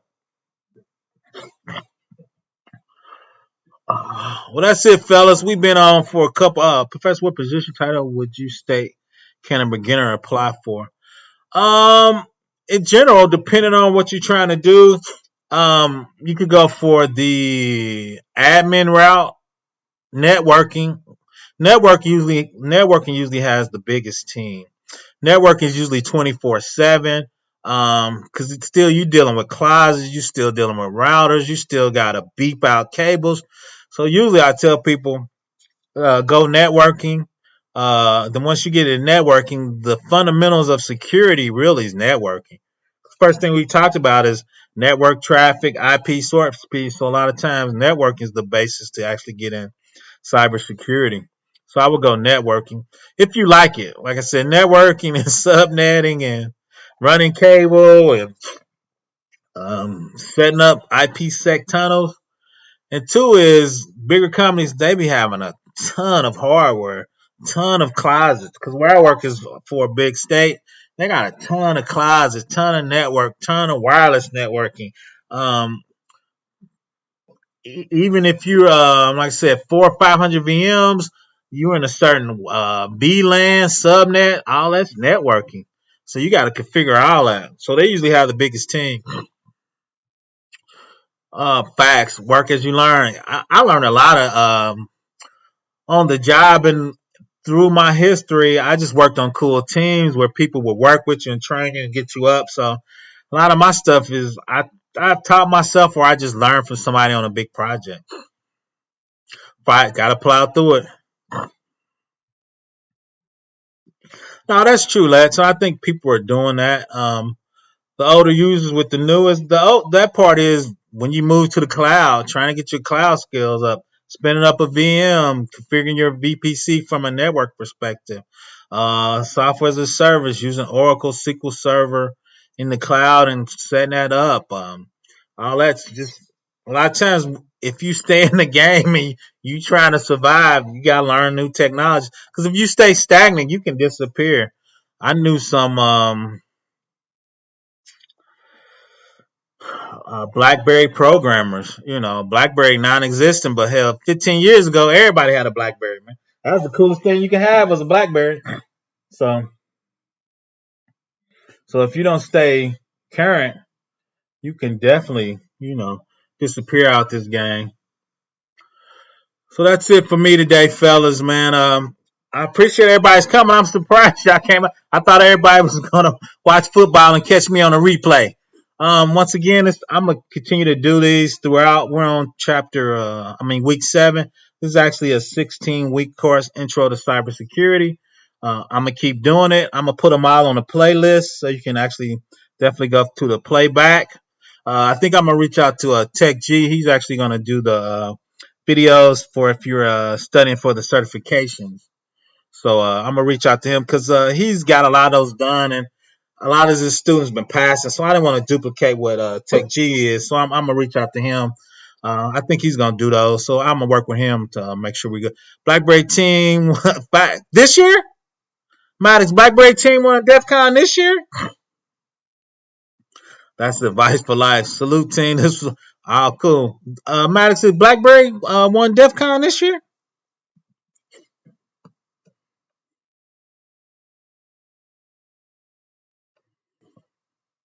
Oh, that's cool. I thought BlackBerry was them. I know. Well, I take it back. I know BlackBerry is the most secure network, so I think they're trying to get somebody to pick up their network and add it to their current network. So I think, well, I like their CEO. I can't think of his name. Asian guy. He's top notch. I should have bought stock in it when BlackBerry went down to $4. That was actually on my list of things to do. But shout out, we definitely got. We're gonna go to for the 16 weeks. We're gonna keep grinding. Check us out. I'm gonna be here Sunday at 3 is gonna be the time. We're gonna chop it up. Once again, I do have a bunch of Stig videos out there. I got them in a playlist if you want to go check those out. Of course, I got the intro to cybersecurity in the playlist. I think I might do secure Java next year, and I'm gonna do a Python class for teen from 8 to 12 year olds. I'm gonna make a video series of programming Python for automation for 8 to 12 year olds.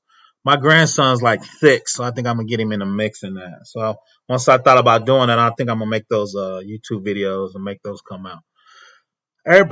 I'm done. Monday's here. I'm gonna go lay down because I'm old. Watch a little football. Uh, put comments on the video after it's post. I'll get back to you. Reach out to me, ProfessorBlackOps at gmail.com. It's in my community tab. I got a couple videos. Somebody asked me to do a privacy certification videos. Privacy is super hot. There's some videos out there. People aren't hip to them, so I'm gonna do that. Then I got another guy. He actually does that for a living, and he makes crazy money.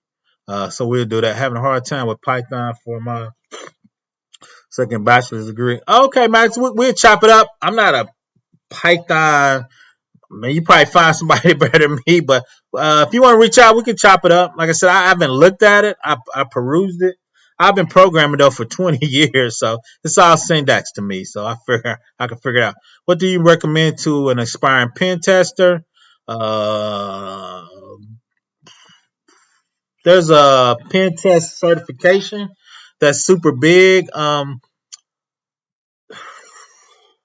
Cyber, I haven't seen him produce. He has a killer pen tester. There's a ton of guys out there. B Dub, I'm come back to this video and look in the description. I'm gonna put like 3 guys. I'm gonna look their channel up and I'm gonna put them in the description. Write that down for pen testing, and I'll put them in the description of this video for you. There's a couple guys I follow for pen testing. They do hack the box all the time. I gotta look them up through my channel, and I'll look in the description. OSCP is it, but that's the biggest one, BW. You got like 2 before you get to the OSCP. There's a CompTIA pen tester. I think is the lowest one. Right. But he's right. He do the try hack me. There's there's 3 guys I know that does the try hack me online. So I put those guys in the box. I put those channels in the box. I don't even know what that is, man. I got one of the guys that coming to that. He said he had 24 hours to hack into like 8 VMs, and they were watching him through a webcam. That might have been the top on the OSCP. I think he was trying to get that one. All right, let me hang on.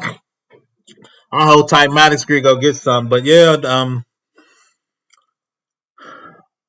so yeah, I do a little red team. I call that the hacking. I don't. I do a little red team to validate my blue team that I set it up. Try not to get my environment hacked, but that's something I don't do a ton of. It's hack the box. Or they call it purple teaming from an application standpoint. Application security hacks called purple team. I do a little more than that for when I set up environments and get things rolling. Well, I'm hanging on so y'all can shoot some more questions. I'm waiting on Maddox to come back. This weather change killing me.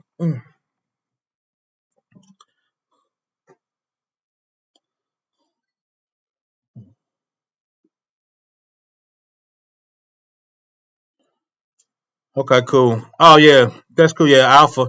I haven't seen him post in a while though. I need to check on him. I don't think you seen him post in a while, Maddox. I haven't seen Apple. I didn't see him post, but yeah, he's doing a lot of the the try hack me's be done. That's it, fellas. I'm out. Oh, facts. Awesome pen tester, top one of the top guys I follow on YouTube for that. 100%. Thanks for doing that for me, Maddox. Let's see. I'm wrapping up. I'm giving a few guys wrenches.